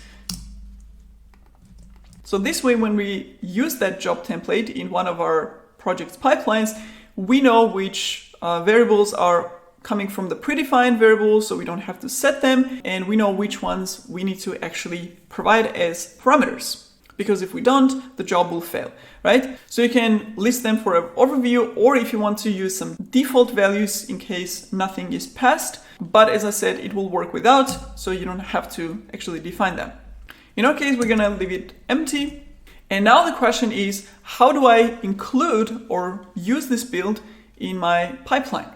It's actually very easy, and we saw an example of that. We import or include whatever is in this file into the pipeline using this include keyword that references the location of the file. So build template.yaml, and what this will do is basically tell GitLab there's this YAML file that has some build configuration. Please go fetch that, and whatever is defined here, make it available inside the pipeline. So we have the build job available in the pipeline. And now we will have to use the job or make it active. And we do that by referencing the job name. So it has to be build, whatever the name is defined here. And we can pass or we can set any additional configuration on that build job if we want to. In our case, we would need to set the tags to make sure it is running on our GitLab runner. And this will basically trigger the build job that is defined here with this logic. And all the values that we need to set, in this case, microservice and service version, are specified here. So these values will actually be applied to the build job that we include here. We don't have to pass them as job variables. They will be applied from this variable configuration. And you can have this include at the beginning of the file or at the end, it doesn't matter. We're going to put all the include statements at the beginning. And in our case, because we have this YAML file or this job template locally in the same project, we can actually use a keyword called local to tell GitLab that we're referencing our local job template. So local is another keyword that we can use inside include. And the first one that we used was template, which referred to GitLab managed repository templates.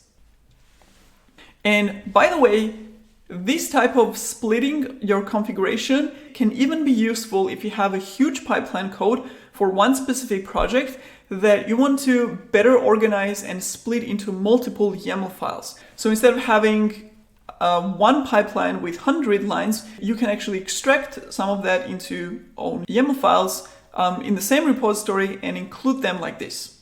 And you can even have a templates folder where you put all these template YAML files and basically manage your pipeline code more cleanly. Now, one interesting thing to note about job templates is that if I needed to add some custom configuration in the before script or script section, so for example, in the before script, I wanted to change into a different directory and export some other variable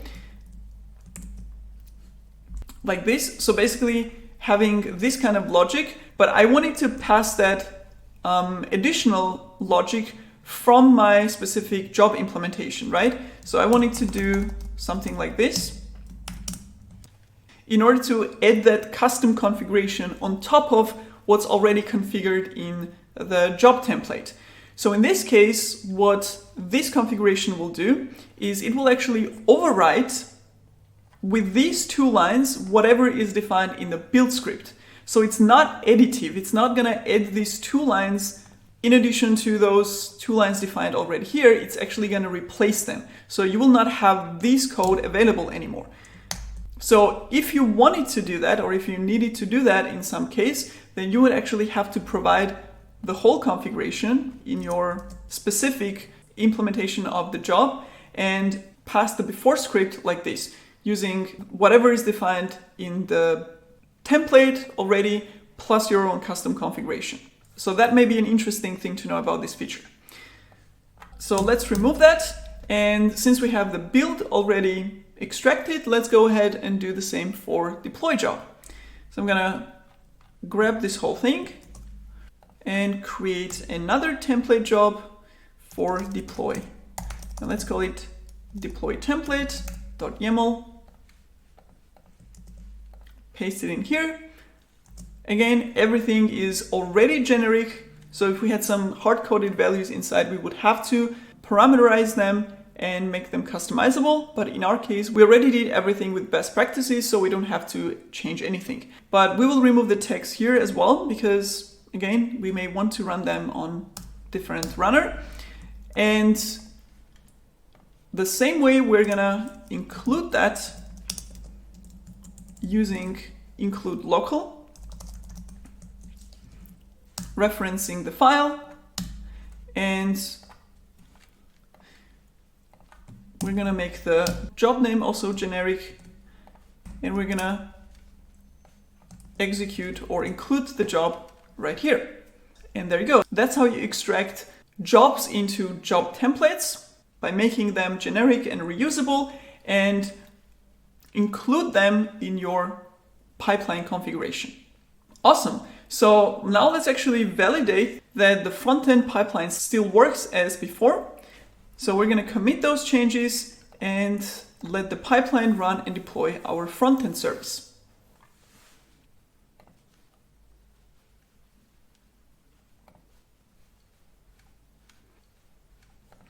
So our pipeline for the front-end service has passed.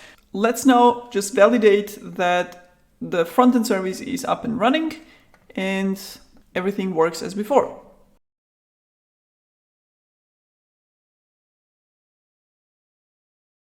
Now we have created job templates from our pipeline configuration, but we would need these build and deploy templates for other services as well to include them in their pipeline configurations. So of course it doesn't make sense to keep them here in the front-end project.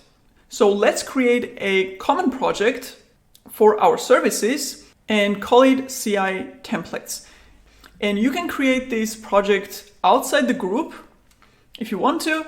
In our case, we're gonna share this configuration among our microservices. So we're gonna create this also inside the group. So I'm gonna create a new project. Let's call it CI templates, make it public.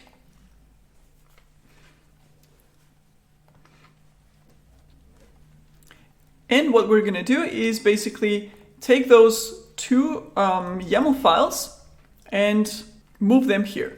So we're going to have build and deploy YAML files, and let's actually call them build YAML and deploy YAML to make it simple. And let's copy the code from here.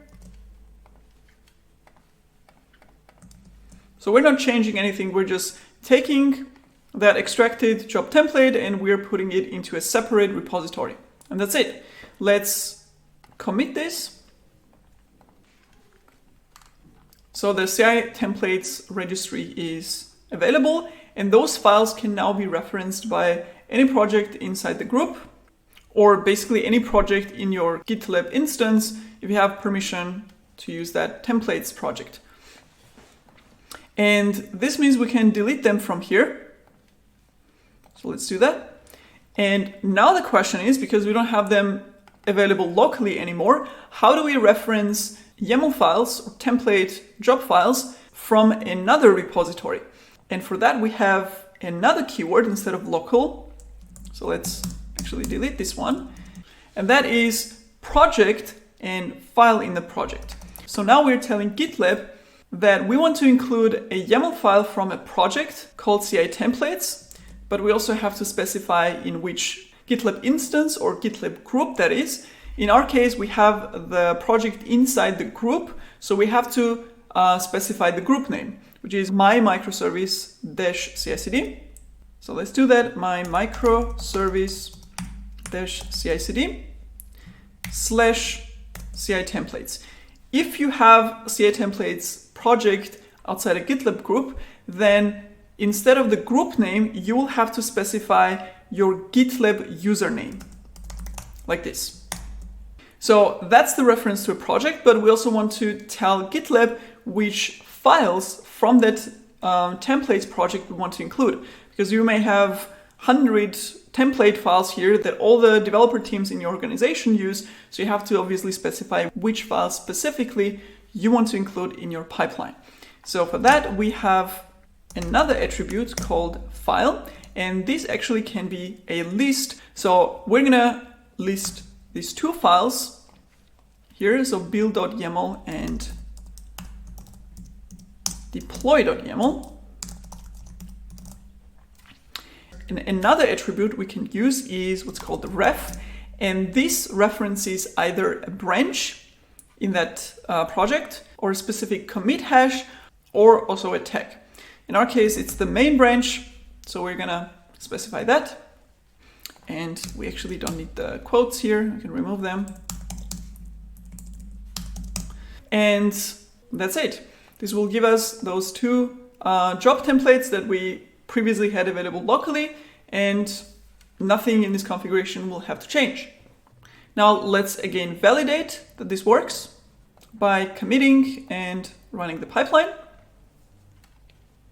and making sure it still works. So going to front end, CI/CD pipelines, and let's wait for this to finish. And our pipeline has been successful. We can also make sure that the front-end service got redeployed. It says 59 seconds ago, so that was our deployment. So referencing the CI templates repository is working. So by extracting those jobs into job templates, we actually managed to slim down our pipeline configuration to these few lines of code. So we have a very simple configuration. We're basically just setting some specific values, and that's it. So I'm going to copy this, and we're going to go to other two projects and make their pipeline configurations also this simple by reusing our job templates. So I'm just going to paste it in. This will stay the same. This will stay the same. And those three values will be changed. So it's the products service 3001.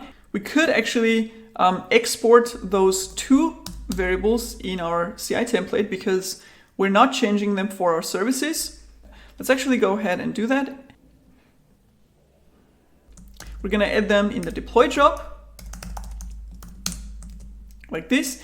And you can actually override these variables from the specific project's pipeline. So this will be like the default values for these variables that you get in the job template, but you can override them obviously. So let's commit that. And now we don't have to reference it here. But as we did in front-end service, we could still set them. So this would be the products service pipeline. Let's actually commit that and deploy the product service. And while this is running the pipeline, let's go to the shopping cart and change the pipeline configuration here as well. Let's paste it in. And again, setting the variables, shopping cart 2.1 and port 3002. And let's commit those changes as well.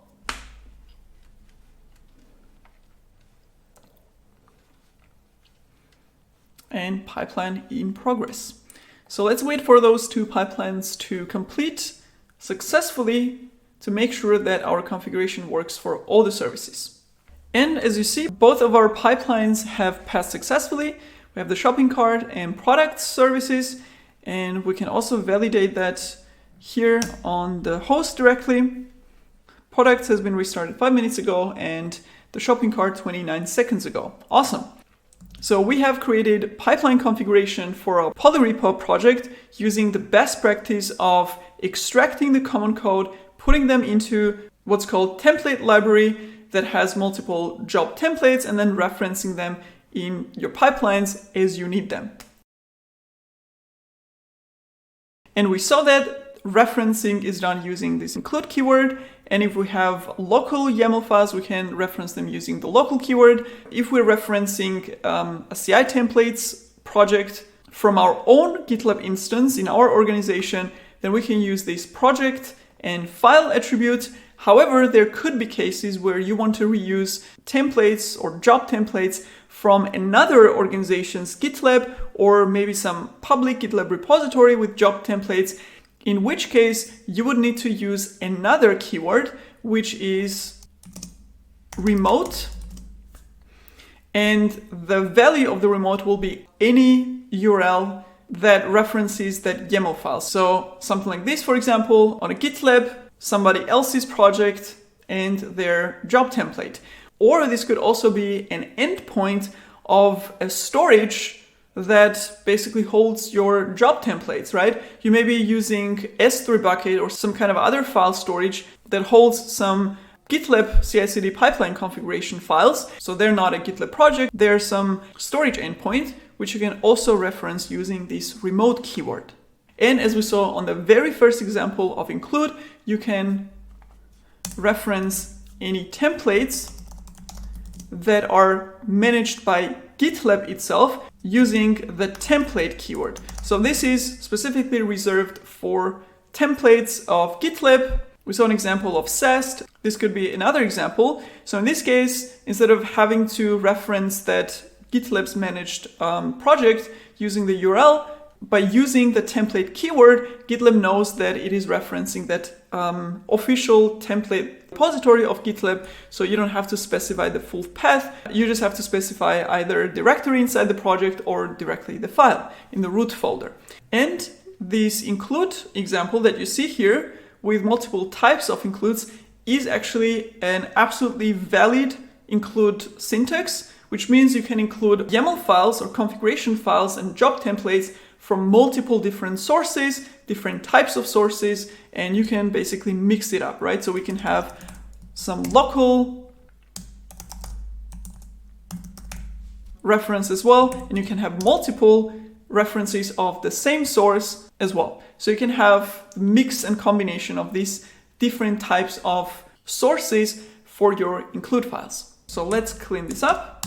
And that's the end of our microservice pipeline configuration that deploys to a simple EC2 service and runs services as Docker containers.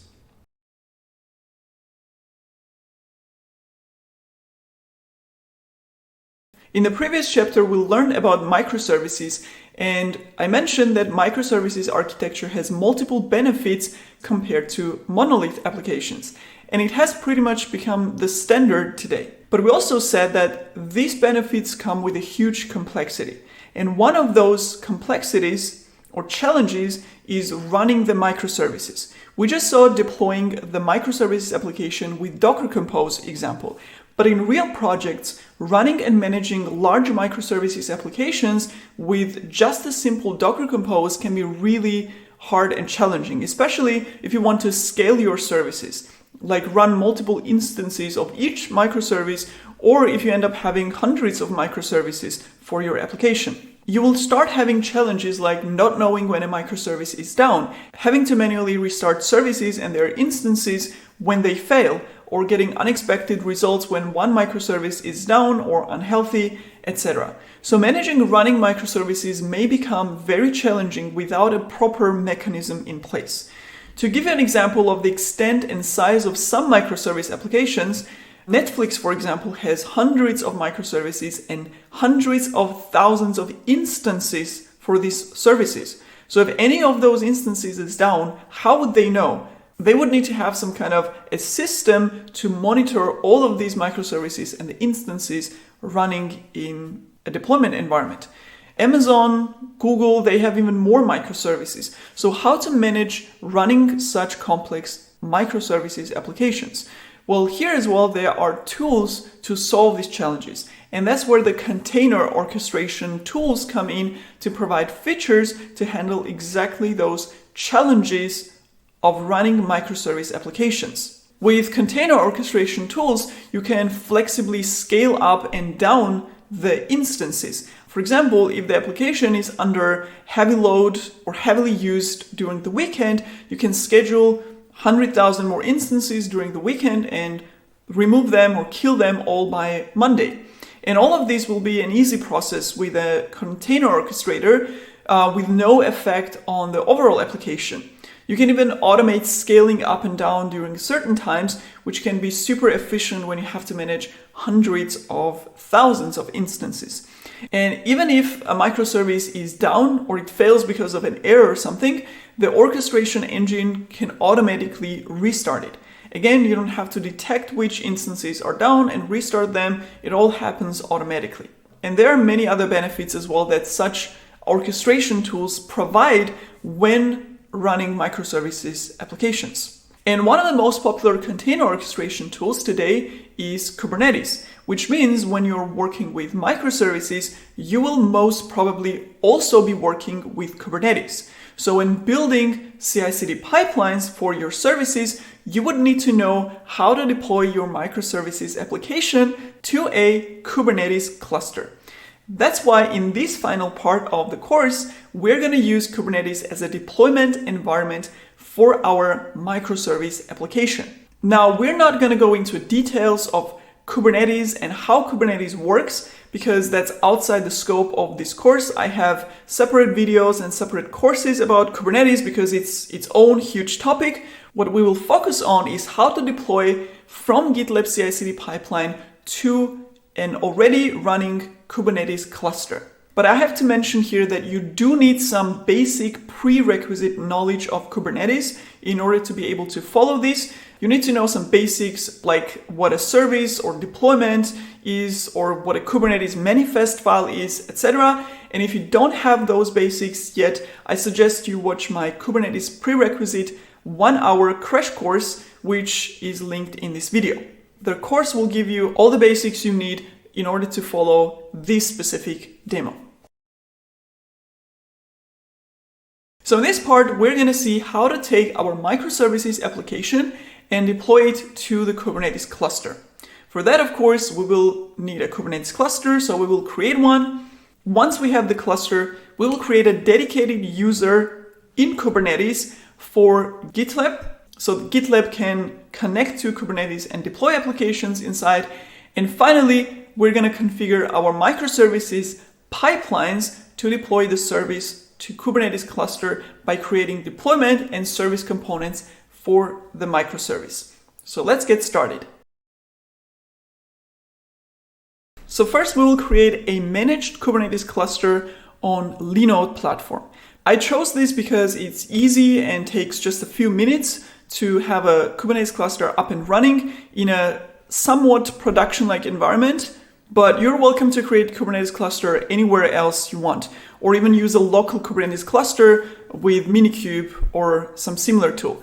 Because our demo is not specific to Linode's managed cluster, this should work for any Kubernetes cluster. I'm going to go ahead and create a Kubernetes cluster on Linode. And if you want to follow along with me and create a cluster on Linode, you will need to sign up for an account. And know that they have, for the first creation of the account, they usually offer this $100 credit. So make sure to take advantage of that. This way you can save costs on running a Kubernetes cluster on Linode. So make sure to sign up with the deposit. I already have an account, so I'm going to log in. And it's super simple. On the dashboard, I'm going to go ahead and create a Kubernetes cluster. Let's call this my microservice and select the region which is closest to you geographically. So the cluster worker nodes will be running in that region. Also select the latest Kubernetes version, whatever is in the dropdown. And right here is where we select the worker nodes. Now we are going to do very simple, minimal deployment. So let's go with the smallest servers, so to say, and 2 of them will be enough. 2 of the smallest nodes, I'm going to add them and create the cluster. That's it. This will now create a cluster in a couple of minutes. So we're going to wait for that. And we're going to have an up and running Kubernetes cluster available to deploy our applications to. So this will take a couple of minutes, like 5 to 10 minutes, until your cluster nodes are in the running status. You see a Kubernetes API endpoint here, and you also have this downloadable kubeconfig.yaml file. Now, when we create a Kubernetes cluster, an admin user, a default admin user, usually gets created automatically for the cluster. So that when we use kubectl commands, we can access the cluster and administer it using that admin user. But how do we tell Kubernetes, or how do we tell kubectl that we're using that Kubernetes admin user? If I just do kubectl, like any kubectl command, obviously it doesn't know which cluster you want to connect to, which user to use, and so on. Well, for the admin user, an access file, also called kubeconfig file, also gets generated. So this is the file that has all the information about the cluster location or cluster endpoint of the API server, as well as all the credentials for the admin user and so on. It has all that inside, and we need to pass that file to our kubectl command so that it knows how to connect to the cluster. So we're going to download this kubeconfig file just by clicking on it on this Linode's managed Kubernetes service, which is pretty convenient. And it's actually just a YAML file with some information. We can even look inside if I cat this. So essentially, this is a Kubernetes access file that contains authentication information for the admin user. It has information about the cluster endpoint right here. So that's the address which the cluster is accessible at. So this is going to be the API server endpoint. Then we have the cluster certificate right here, the certificate data. This ensures that the access file was generated and signed by our cluster certificate and not generated by some random source, so you can't actually easily manipulate it. Finally, we have the user and its credentials here. So that's an admin user, this is the name of the user, and you have the credential or access token for the admin user. And all this was generated automatically. In Kubernetes, we have what's called service accounts, which represent usually a non-human user. And the service account has an access token, the one you see here, so it can authenticate itself with the cluster or with the API server when it connects to it. And the service account also has some permissions. What is it allowed to do inside the cluster? Obviously, the admin user has admin privileges, so it can administer the cluster, meaning you can access all namespaces, create, delete, update, all kinds of components in those namespaces, etc. So we're going to use this kubeconfig file to access the cluster. However, since this file has some sensitive information inside, we will need to set limited file access permissions to it first before we can use it, which is just a security measure. We actually did the same on EC2 instances private SSH key to be able to SSH to the servers. So that's the same thing here. Let's quickly do that. So we have this admin user and its access file, which we can now use to connect to the cluster and administer it. And as I said, since we're accessing the cluster using the kubectl command, we would have to pass this file to the kubectl command telling go do this in Kubernetes cluster using this info in the kubeconfig file. And one of the ways to pass the kubeconfig file to this kubectl command is by exporting a variable called kubeconfig and setting it or pointing it to the kubeconfig file. And now kubectl will actually read whatever the value of that variable is and use that file to access the cluster. So if I execute cluster info, now we should be able to connect to the right cluster and get the information from it, as well as authenticate with it. So this environment variable basically tells kubectl where to find the kubeconfig file, or if you have multiple kubeconfig files, which one to use. So now we can execute any kubectl command against the cluster, and we will be able to do anything that an admin user that is defined in this kubeconfig file is allowed to do, like get the namespaces, create, delete, update stuff, and so on.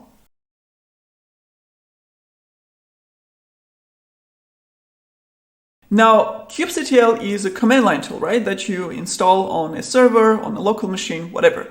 And we can execute it from anywhere where you have kubectl installed, from our local machine, but also from GitLab runner's machine. It's the same thing. So if we took the admin user's kubeconfig file and gave it to the GitLab runner, we would be able to execute commands and deploy applications from GitLab runner to the cluster, as long as it has this kubeconfig file. But let's think about this. Do we want to give GitLab an admin user's credentials? What does GitLab need to do in the cluster?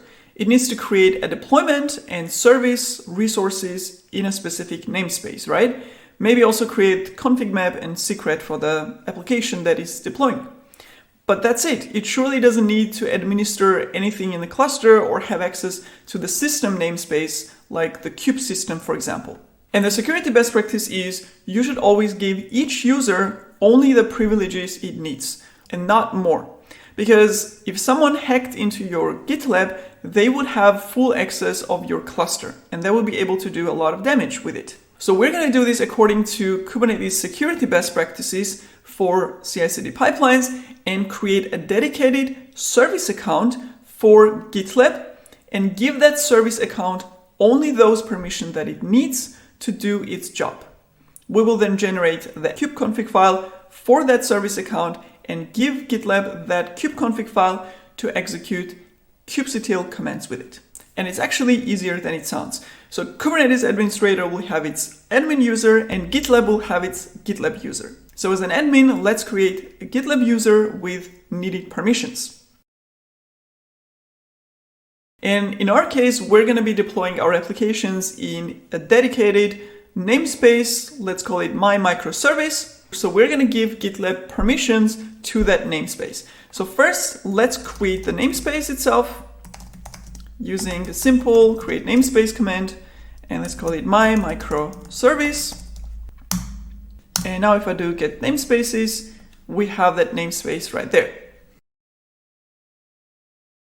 Cool, we have a namespace. Now let's create a service account for GitLab. It's also very easy. We have a simple kubectl create service account command. And by the way, all these commands and all these files that we're going to use here are in the Git repository, so you can check them out there and copy them if you want to. So we're creating a service account. The name of the service account, we can call it CI/CD service account or GitLab service account, doesn't matter. I'm actually gonna call it CI/CD to keep it generic. And we're gonna create that service account for the namespace my microservice.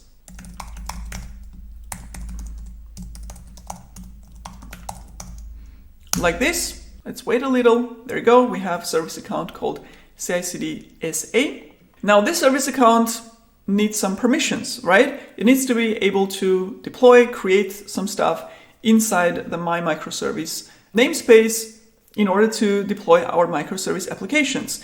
In Kubernetes, permissions are given using resources called roles. So as the next step, let's create that role. And we're going to create that using a Kubernetes YAML file. And let's call it CI/CD role.yaml. Again, you will find this file in the Git repository, so you can just copy from there. And I'm going to paste in the role configuration. So very simple YAML file. You have the resource, which is role. We're creating a role for my microservice namespace. This is the name of the role. We can call it CI/CD role. And these are the actual permissions in the cluster. So basically what we're saying here is that whoever is having this role, whoever user or service account has this role associated to it, will be able to get, list, watch, create, update, patch, delete. So this is basically the full, complete list of everything that you're able to do, pods and services. So they will be able to do anything with these two resources. So we're going to be creating services and pods with GitLab, and we're also going to be creating deployments and updating deployments and maybe getting the deployments. So we're going to be able to basically do anything with these three resources in GitLab with this role. Now you can also limit this and say that it's not allowed to delete anything, so you can remove the delete, but I'm gonna keep it like this, full permission for those three services only in the namespace my microservice. So this role doesn't have permission to see any other namespaces, to see any other resources, or do anything in other namespaces, which is already a very good limitation. So I'm gonna save this, and we're gonna apply this file using kubectl apply and the file name. There you go. The role was created. Now, as I said, we have the service account role. We have to associate them together or link them together so we know that this service account has this role. And for that, there is another resource called role binding. So we're binding this role to the service account, because obviously you can have one role and you can use it for multiple users or service accounts, like developer role, and then you can give it to all the developers in the team, or have a senior developer and junior developer roles, whatever. So create role binding. And I'm seeing the command completion here because I have executed this command already, so this is from my history. So role binding needs a name as well, and we're going to call this CI/CD role binding, and we're going to pass this command 3 options. 1, we need a role that we're binding. 2nd, we need a service account that we're binding to, and 3rd, a namespace. So let's set those values. Very straightforward, actually. So we're binding the CI/CD role to the service account called CI/CD SA, and we're doing this for a namespace my microservice. And we have an error because in the service account we also have to specify the namespace. So I'm gonna copy this, and at the beginning, before the service account name, we're gonna do the namespace name colon service account name. And let's execute. There you go. We have a role binding, which means our service account has a role associated to it now. So we're going to be able to do some stuff when we use that service account. Cool. Now that we have the user or service account for GitLab, we're going to create the kubeconfig access file for that service account. For that, we can simply just copy the admin kubeconfig file and replace all the relevant values with GitLab's user and service account token. So I'm going to copy the kubeconfig file, and let's call this CI/CD kubeconfig.yaml.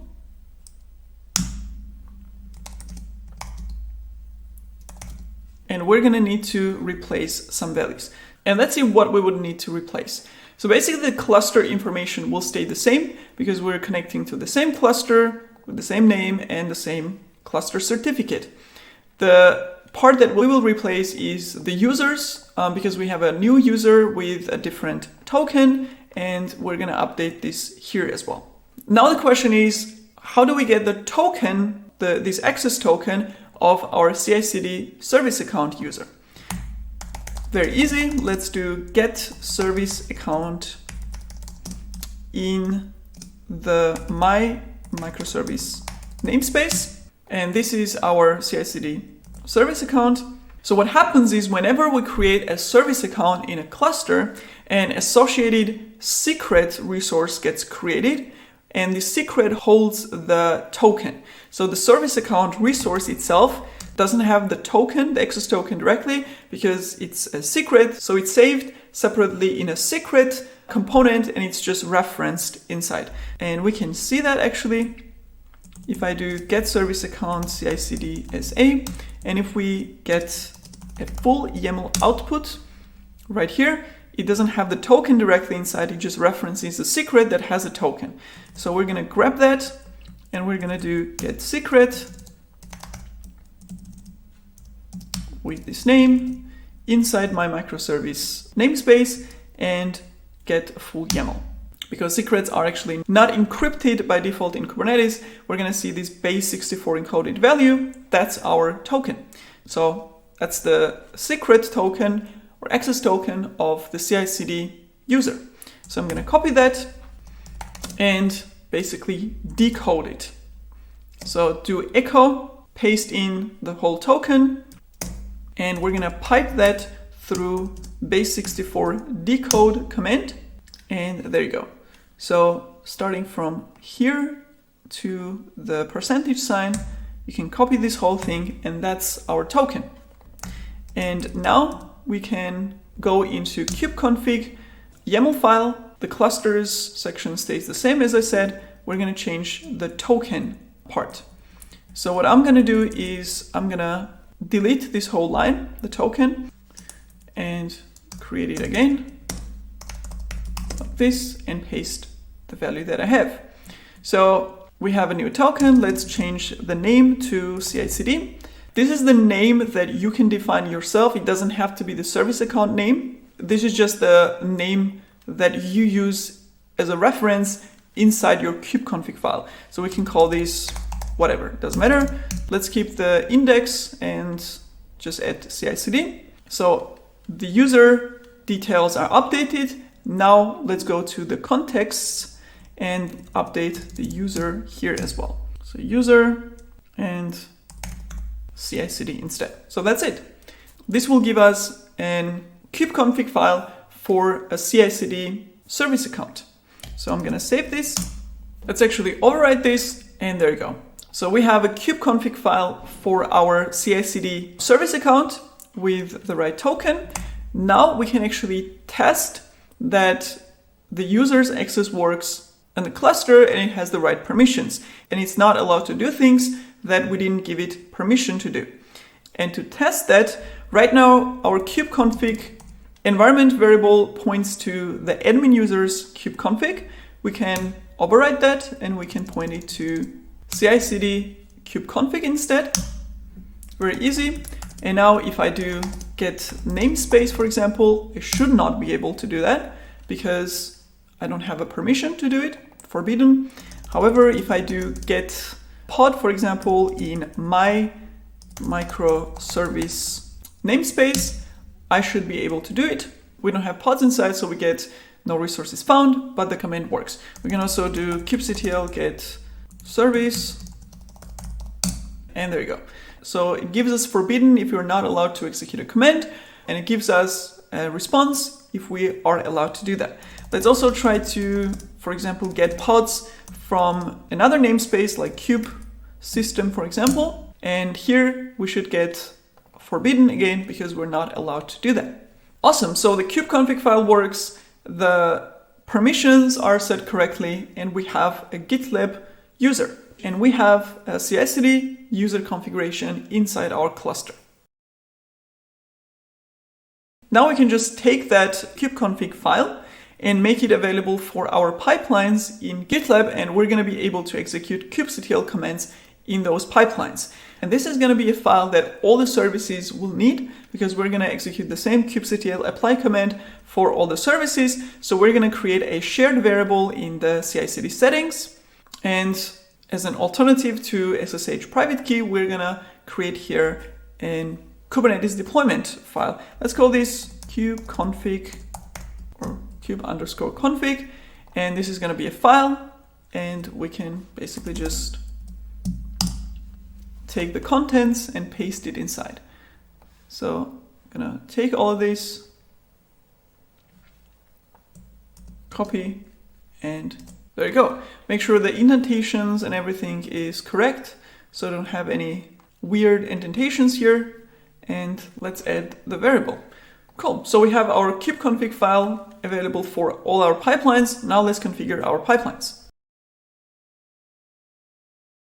Now let's write all the configuration code for deploying our services to Kubernetes cluster.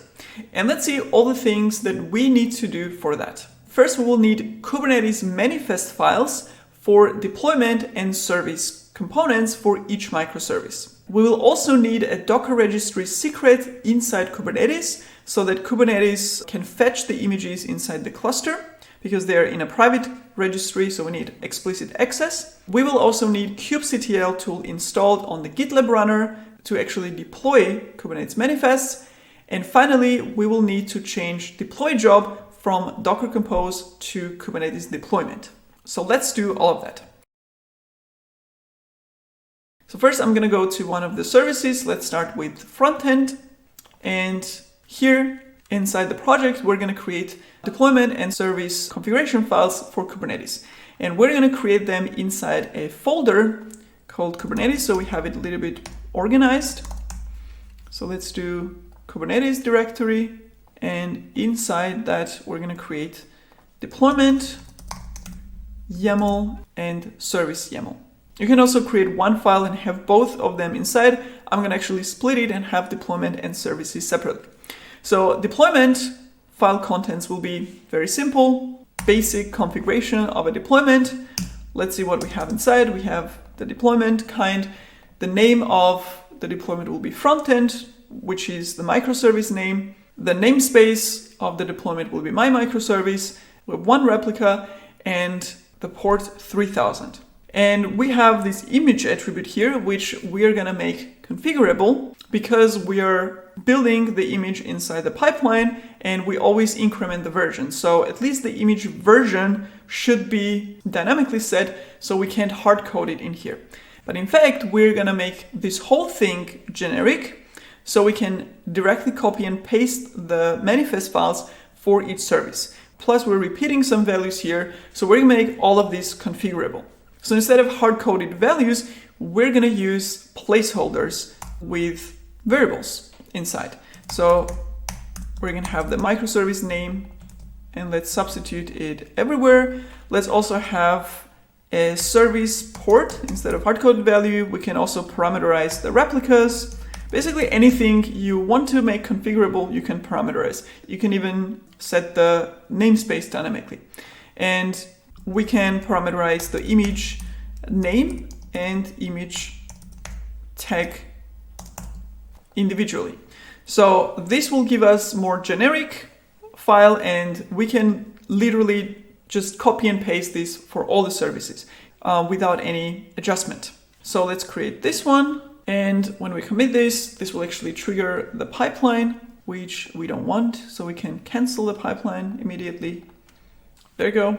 And I'm actually going to do a little workaround so that the pipeline doesn't get triggered on every commit. So let's go to Web IDE. I'm going to rename this file and let's just remove the dot. There you go. So now GitLab won't actually build anything because it expects .gitlab.ci.yaml and not this file. And we can make the changes and commit them without triggering the pipeline. So in the Kubernetes folder, we're going to create service.yaml, and I'm going to copy the service configuration. Again, very simple. We have the service resource, the name of the service, and the selector, the namespace, and the ports. And we're going to make these also configurable. And this should be inside Kubernetes. Rename the file. There you go. So we're going to make this also configurable. So microservice here and service port for both. Now, this can be a little bit confusing because we have a microservice as a term. So that's the microservice port. And here we have a Kubernetes service. So that's the same word for two different things. But this is just basically port where microservice will start inside the container, and the same port we're using for both container and service. So in our case, this will be all the same values. So the Kubernetes manifest files are done. They are very generic. We can copy and paste it for other services later, and I'm gonna commit them. This should not trigger a pipeline now because I have renamed or disabled it. So if I go to pipelines, nothing is running. Cool. Now, one note here, as I mentioned, we're going to copy and paste these Kubernetes manifest files for other services as well. Now, if you have 50 services, obviously this will be not very efficient to have 50 copies of the same files for all your services. So if you have Kubernetes manifest files that are basically same across multiple services or applications, it is a common practice to have a separate Git repository for the Kubernetes manifest files, which is parameterized, generic, and can be reused for multiple projects by setting the values. You would have a separate project for it, maybe in the group, and you can reference it in any project you need. But in our case, we're going to keep it simple, and we're going to create them in each repository. But I wanted to mention that that's an option as well. Now here's one interesting thing regarding the communication between front-end and products and shopping cart services. In our previous deployments, we used the Docker file that set the endpoints of product service and shopping cart service to container names that Docker Compose was producing for us, right? So these names are actually, or these endpoint names are Docker Compose specific.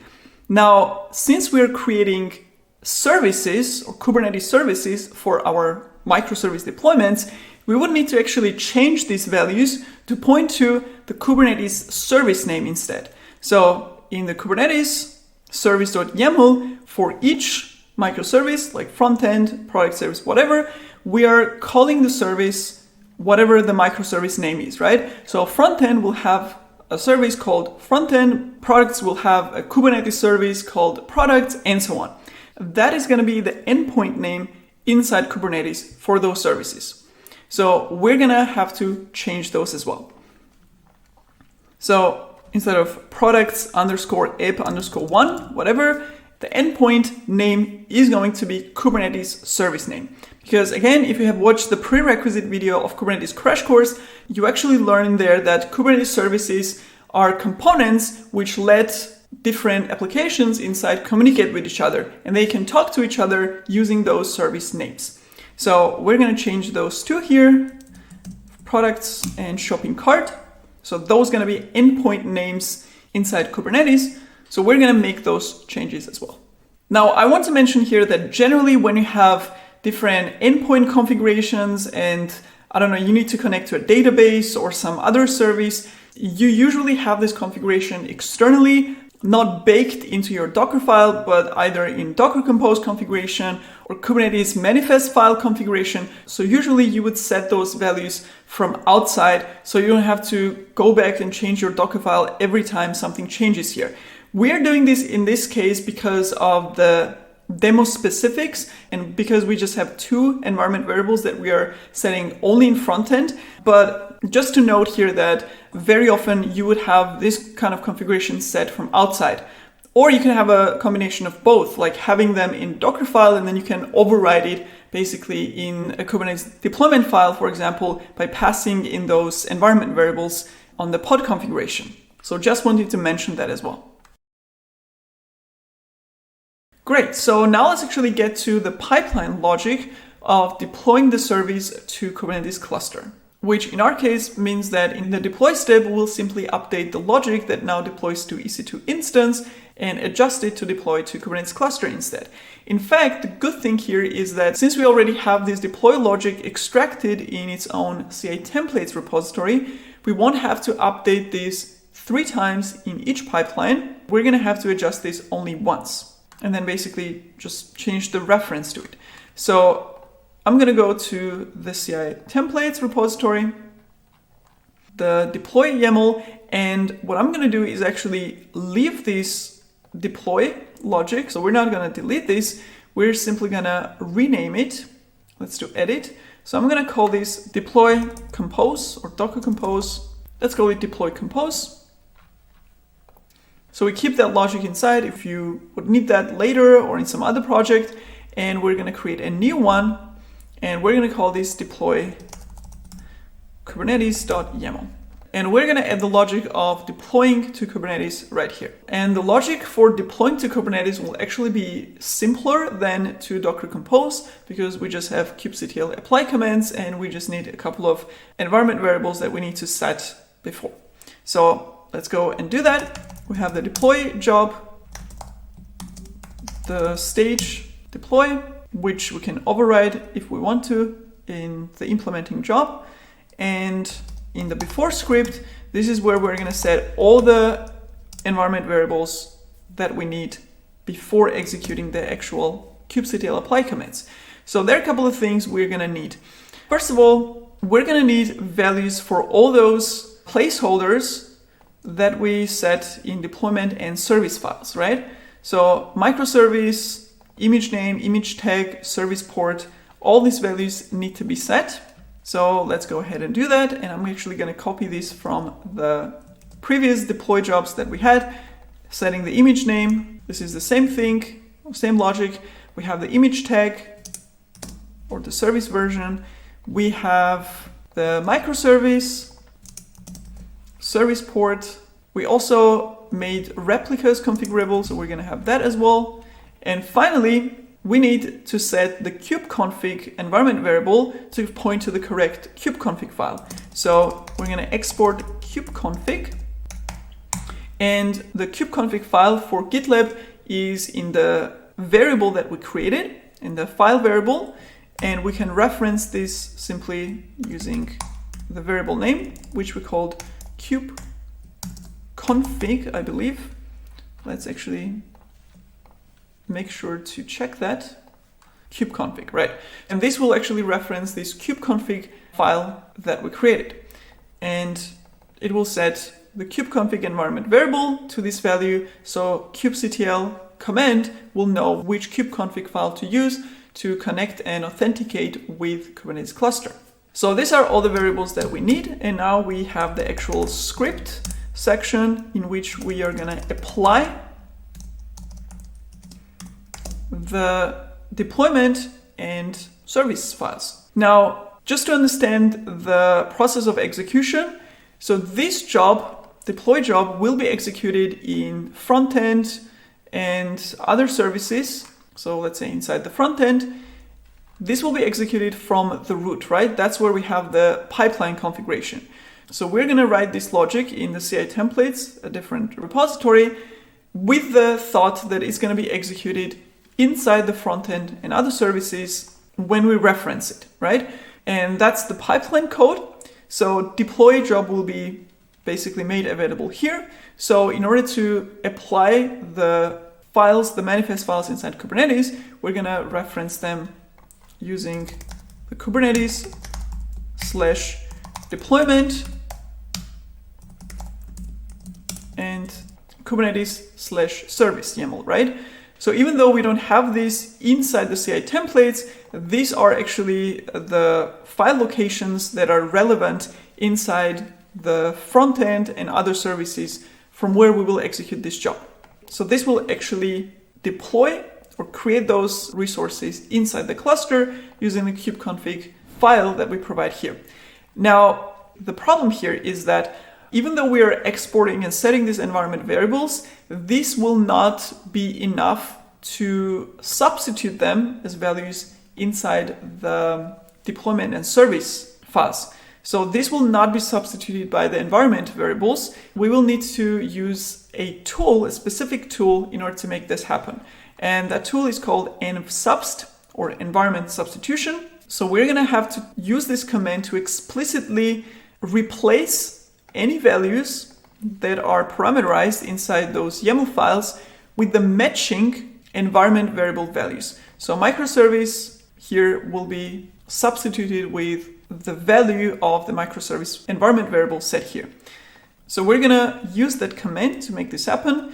And as I said, it's called envsubst, like this. So basically the way it works is the envsubst takes this deployment YAML file as a parameter and replace all the values inside that are parameterized like this with $sign and the name of the variable, replace all of them with the matching environment variable values. And when you have that result, when you have the YAML file with the actual values, then we're gonna apply whatever output this gives us using kubectl apply command. So that's the syntax of it. We're going to do the same here. We're going to take the service YAML as an input, and we're going to apply whatever the output is. So this will give us final Kubernetes manifest files with all the values substituted, and we'll apply them. Now there's one more thing we need to do here, because we are deploying images from a private Docker registry, which is on GitLab. This means that Kubernetes would need access to it, right? Because we don't want just any cluster from anywhere to have access to our GitLab, to our Docker container registry. So we need to give that access explicitly. So we need an equivalent of Docker login inside Kubernetes, so that when we create this deployment file that references that image from the private repository, Kubernetes or Docker on the Kubernetes worker nodes can fetch that image from the Docker registry. And in Kubernetes, we have a special type of secret called Docker registry that can hold credentials to fetch from a private container registry. So we will create that secret in the cluster using the GitLab credentials. So right here, before we create the deployment, we're going to execute kubectl create secret command that will create the Docker registry secret. So this is actually the type of the secret. It's not the name. It's the special type of a secret in container, specifically for Docker registry secrets. And this is going to be now a name of that secret. And we can call it whatever we want, obviously. I'm going to call it my registry key. And we're going to have to add, obviously, credentials to the registry. So first we're going to have the registry location itself, because we need to tell Kubernetes which Docker registry are we trying to authenticate to and fetch the images from. So that's going to be the Docker server. That's the option for that Docker registry secret type.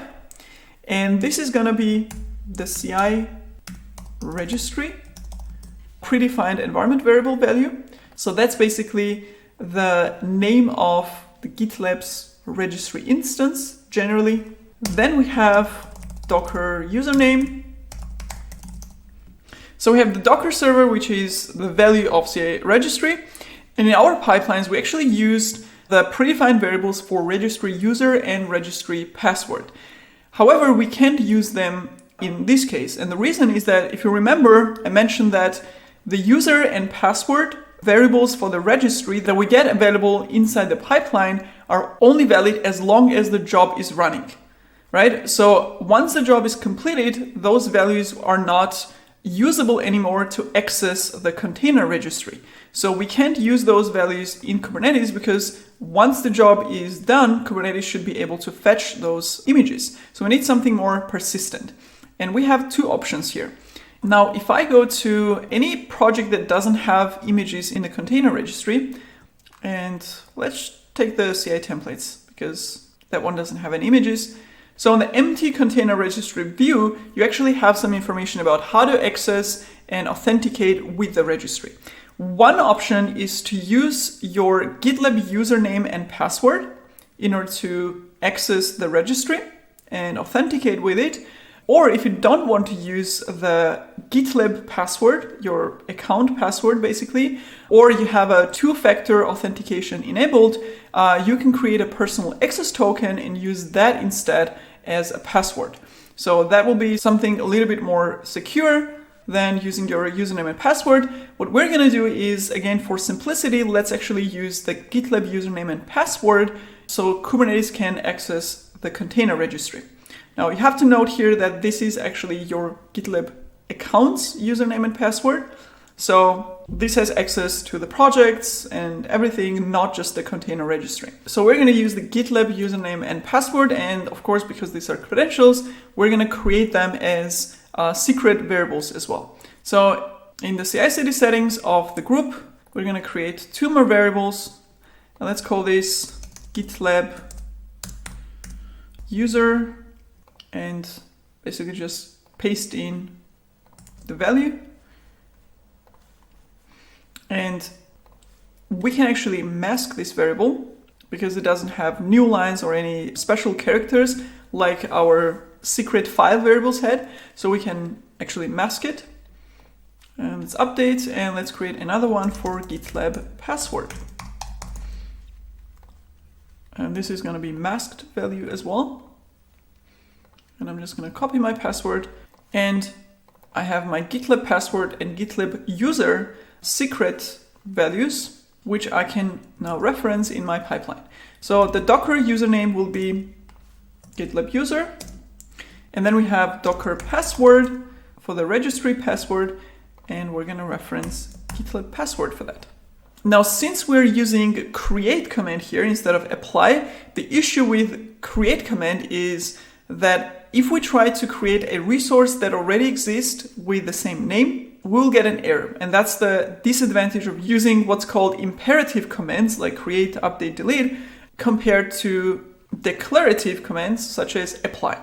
So in order to fix this issue and not get an error after the first run when we have created the secret already, we're going to switch this, or we're going to change this command into the apply. So what we're going to do is we're going to tell kubectl to generate a YAML file from this create command and then apply that YAML file using kubectl apply. And it's actually very easy to do with kubectl because we have an option, a flag on kubectl commands on any command that's called dry run, and the value is client. So this is equivalent to getting a preview of the command without actually executing it. So give us a preview of this command in a Kubernetes YAML format. And then once we have that YAML file, we're gonna do kubectl apply of that file. So now this will create the secret using kubectl apply command. So the next time when the secret already exists and this job runs, kubectl apply will take care of validating and checking that the secret is already there and will not try to recreate it. And one thing we shouldn't forget here is to add a namespace my microservice, because we need to create the secret inside the my microservice namespace so that it will be available for all the containers and pods in the namespace, because you can't actually access secrets from other namespaces inside Kubernetes. So to sum up what we've done here, we are basically setting a couple of environment variables that we need. One of them is setting a kubeconfig file to the context of the CI/CD user's kubeconfig file that has information about where the cluster is, the cluster certificate, as well as the user and user token for CI/CD service account to authenticate with the cluster.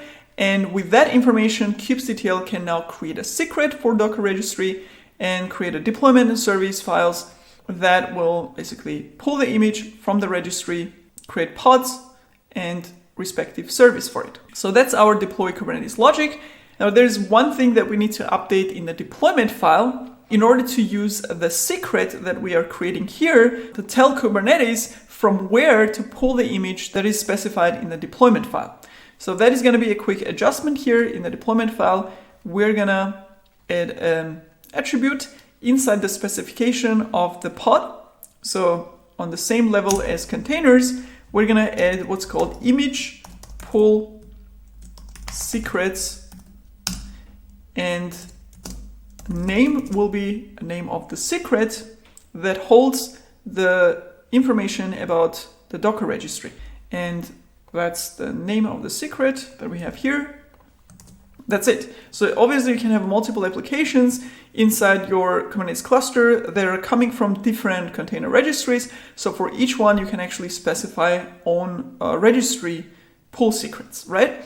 And we could also parameterize this, but we have the same value for all the services, so we don't need to do that. So let's update deployment file. Now our deployment file is fully ready, service.yaml file is fully ready, and our deploy logic is also completed.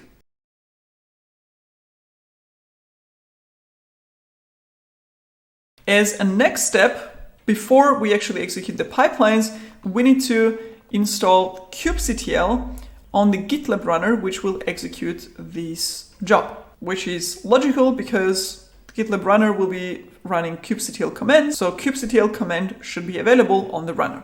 So let's go ahead and do that. So I'm going to SSH into my GitLab runner machine. This is the remote machine that we have registered for as a runner for our microservices application. And if I do kubectl here, I get a command to install it. So let's go ahead and do that. And this is giving us some warnings. So we can also go ahead and check the alternative installation guide, install kubectl on Ubuntu. And we're going to go with the native package manager option. So I'm just going to copy these commands. So we're doing the update. Then we're installing all the necessary packages for the kubectl, downloading the Google Cloud public signing key, as it says, adding the Kubernetes apt repository, again doing the update, and now we should have a kubectl package available to download from that edit repository. So let's wait for that. And if I do kubectl, now we have the command available. Awesome. So kubectl is installed. Now we should also check that we have the envsubst command available locally. So I'm gonna execute that. And we do, it's actually waiting for the input. Otherwise you would get command not found, obviously. So if you're using a local runner for this demo or some different runner, make sure it is also available. It is actually by default on this Ubuntu version, as it seems, it is already installed, so we don't have to do anything. If you don't have the tool, then go ahead and install it because we need that as well. And I'm gonna link this installation guide for the env-subs command, so you can use the respective command for your environment that you're using. So go ahead and make sure you have that also available on the GitLab runner. Cool. And with that, we actually have configured everything that we need in order to run the pipelines for our services. So I'm gonna commit those changes on the CI templates, and going back to the front end, we're gonna configure the pipeline to execute deploy to Kubernetes job. And this final step is super easy because all the logic is in the CI templates. So here we only have to change the reference to the correct file.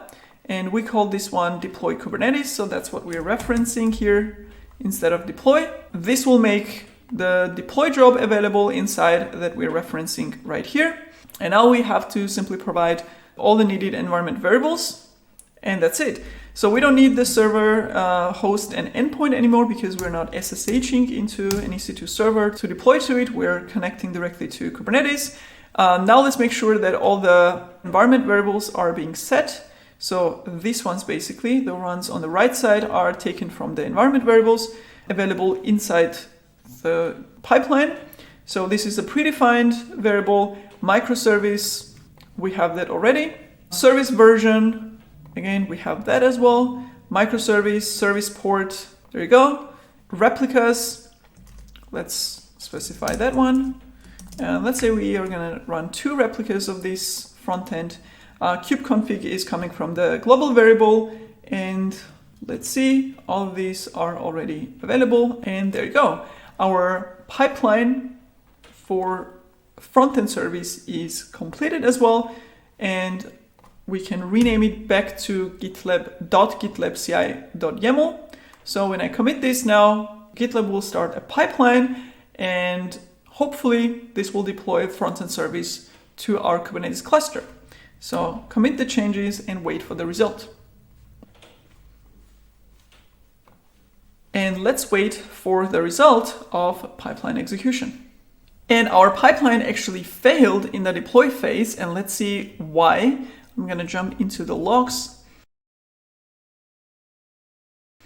And the reason is because you see in the error message is that GitLab user, or the service account that we associated with the GitLab user, is not allowed to create secret in my microservice namespace, which is logical because we didn't allow that specific permission in the role when we created that. So I actually forgot to put secrets resource also on the list of permissions for CI/CD user. So we're gonna fix the role and then run the pipeline again. And this is actually one of the things you may have issues with when creating dedicated users for different services and giving it limited permissions, because you may sometimes forget to assign a permission of some specific thing that you actually need to do with that user. But that's an easy fix. So I'm gonna go back to the cluster. Let's go back to our local Kubernetes admin user. So I'm gonna set the kubeconfig file back to the admin user's kubeconfig file. And let's actually adjust the CI/CD role.yaml that we created. And we're gonna add the secrets on the list. And you also see this in the error message that secrets resource actually belongs to the default API group, which is this one, the core one, which is empty. So we're gonna list it here as well. Again, this is something Kubernetes specific. If you want to know how the API groups work and which resources belong to API groups, you can check out my other Kubernetes resources that are dedicated to learning about Kubernetes, including how all this works. Here it's enough to know that we're adding a permission to get, list, watch, create, update, patch, delete secrets in the my microservice namespace to this role. So we're gonna save this and apply. There you go. We don't need to adjust or update anything else because now Kubernetes knows that this role has permissions to do all these things. And whenever a service account tries to connect to it that has this role associated to it, it will allow it to create, update, etc. secrets in the my microservice namespace. So now let's actually run the pipeline again. And I'm gonna manually trigger it using run pipeline. And let's wait for this pipeline to deploy. And this time the pipeline was successful. We have a successful deploy job, which means the front-end application should actually now be running in the cluster. So let's go back to the terminal and check that the front-end microservices deployment and service resources have been created. So I'm going to do kubectl get service in my microservice namespace, and we should see the front-end service here. Awesome. Let's also do get deployment in the my microservice namespace. There you go. We have 2 pods out of 2 desired pods running. Let's also check the pods. And there you go. They're both in the running state. Awesome. Of course, we want to access our application to make sure it's also running properly and it's accessible from the browser. And since we're using internal services, which means the services are only accessible from inside the cluster, we can use what's called kubectl proxy to access our front-end service locally from the browser. So kubectl proxy basically creates a proxy to Kubernetes cluster and makes any service available locally. So we can access it easily without having to configure ingress or external service or whatever for our applications. Of course, this is for test purposes only, so that you can test it locally. In real cluster, we would configure an ingress controller or a load balancer or some kind of external service and so on to allow users to access our applications. But again, as I said, this is outside of the scope of this course. This is something Kubernetes specific. Here we're focusing on learning how to deploy from GitLab CI/CD to Kubernetes. So let's create that kubectl proxy using kubectl port forward command. And we're gonna do service, front end, and then basically port locally that we want to forward it to. And let's see. And I actually forgot the namespace because we have to specify that as well. Let's try again. And there you go. So now our front-end service is forwarded locally on localhost port 3000. So if I type this in the browser, I should be able to access whatever is running in the cluster. Awesome. And now to validate that deployment is working for other 2 services as well, let's go ahead and deploy them as well. So let's leave our service and deployment manifest files open. Let's go to the product service. And this is actually going to be a very easy adjustment because we have prepared everything already. So this is going to be minimal work. So I'm going to switch to Web IDE. I'm going to create a folder called Kubernetes. And inside this folder, we're going to create deployment.yaml and service.yaml. And because we have created this in a generic way, I'm actually able to simply copy the manifest files from frontend service exactly as we have it there, no adjustment needed. And in the pipeline code, we're going to reference the correct job, which is deploy to Kubernetes or deploy Kubernetes. Let's actually check that. It's deploy Kubernetes, like this. These 3 variables that we have to set, and then additionally we have these replicas as well. And let's also do 2 replicas here. Again, that's a best practice in Kubernetes to run at least 2 replicas for each service, so you're not relying on just one instance of your service running. And that's it. So we have the correct deployment job, we have all the variables set, and we have our Kubernetes manifest files. And if I commit this should trigger a pipeline that will deploy product service to Kubernetes cluster.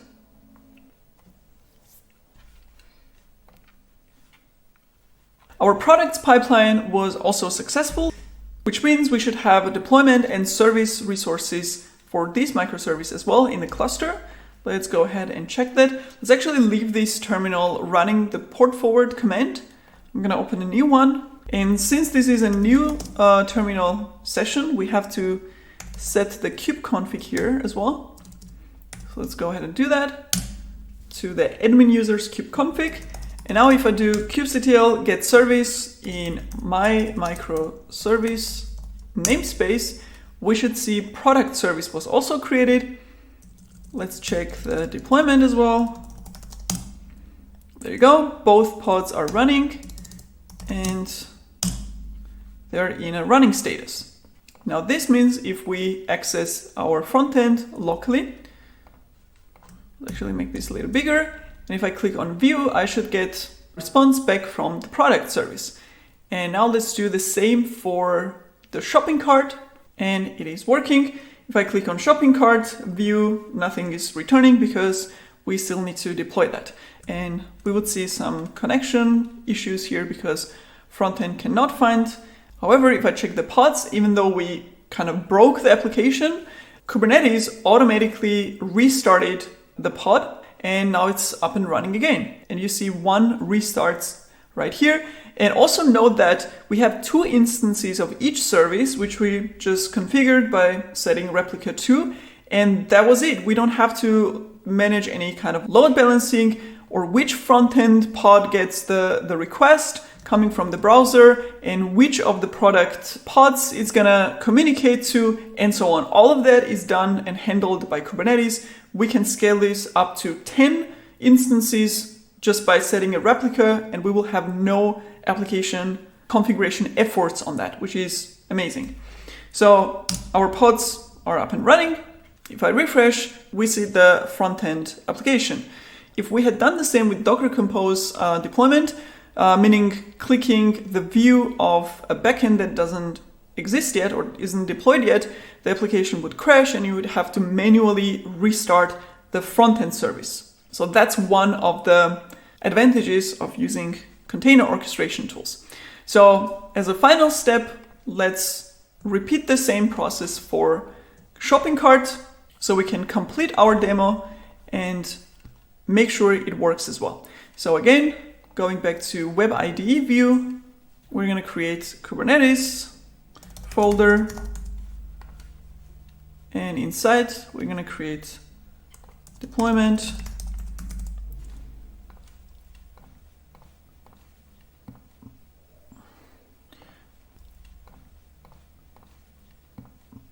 with the same exact configuration, and service.yaml.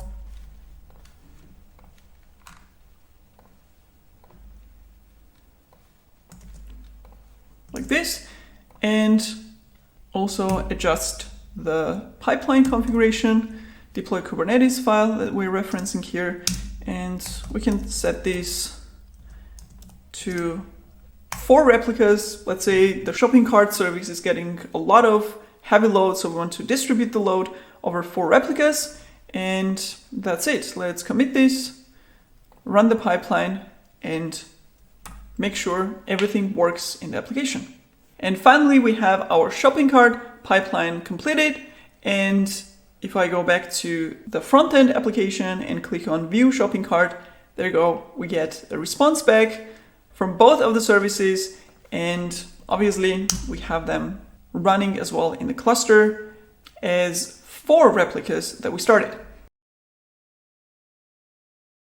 So with this, we have actually successfully deployed our microservices application to Kubernetes cluster and configured build and deployment pipelines for our services with a few best practices in place. Now, as I said, in a Kubernetes cluster, you would proceed with the setup to configure an ingress controller to access your application and configure some other stuff for your microservices. But essentially, we have learned the core parts and concepts of how to connect to Kubernetes cluster generally and how to build pipelines to deploy to the cluster from GitLab CI/CD platform.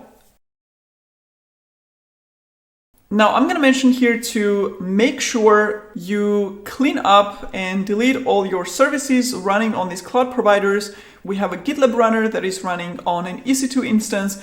We have a Linode Kubernetes engine. So make sure to delete those instances and services once you are done learning to make sure you don't get charged by these cloud providers.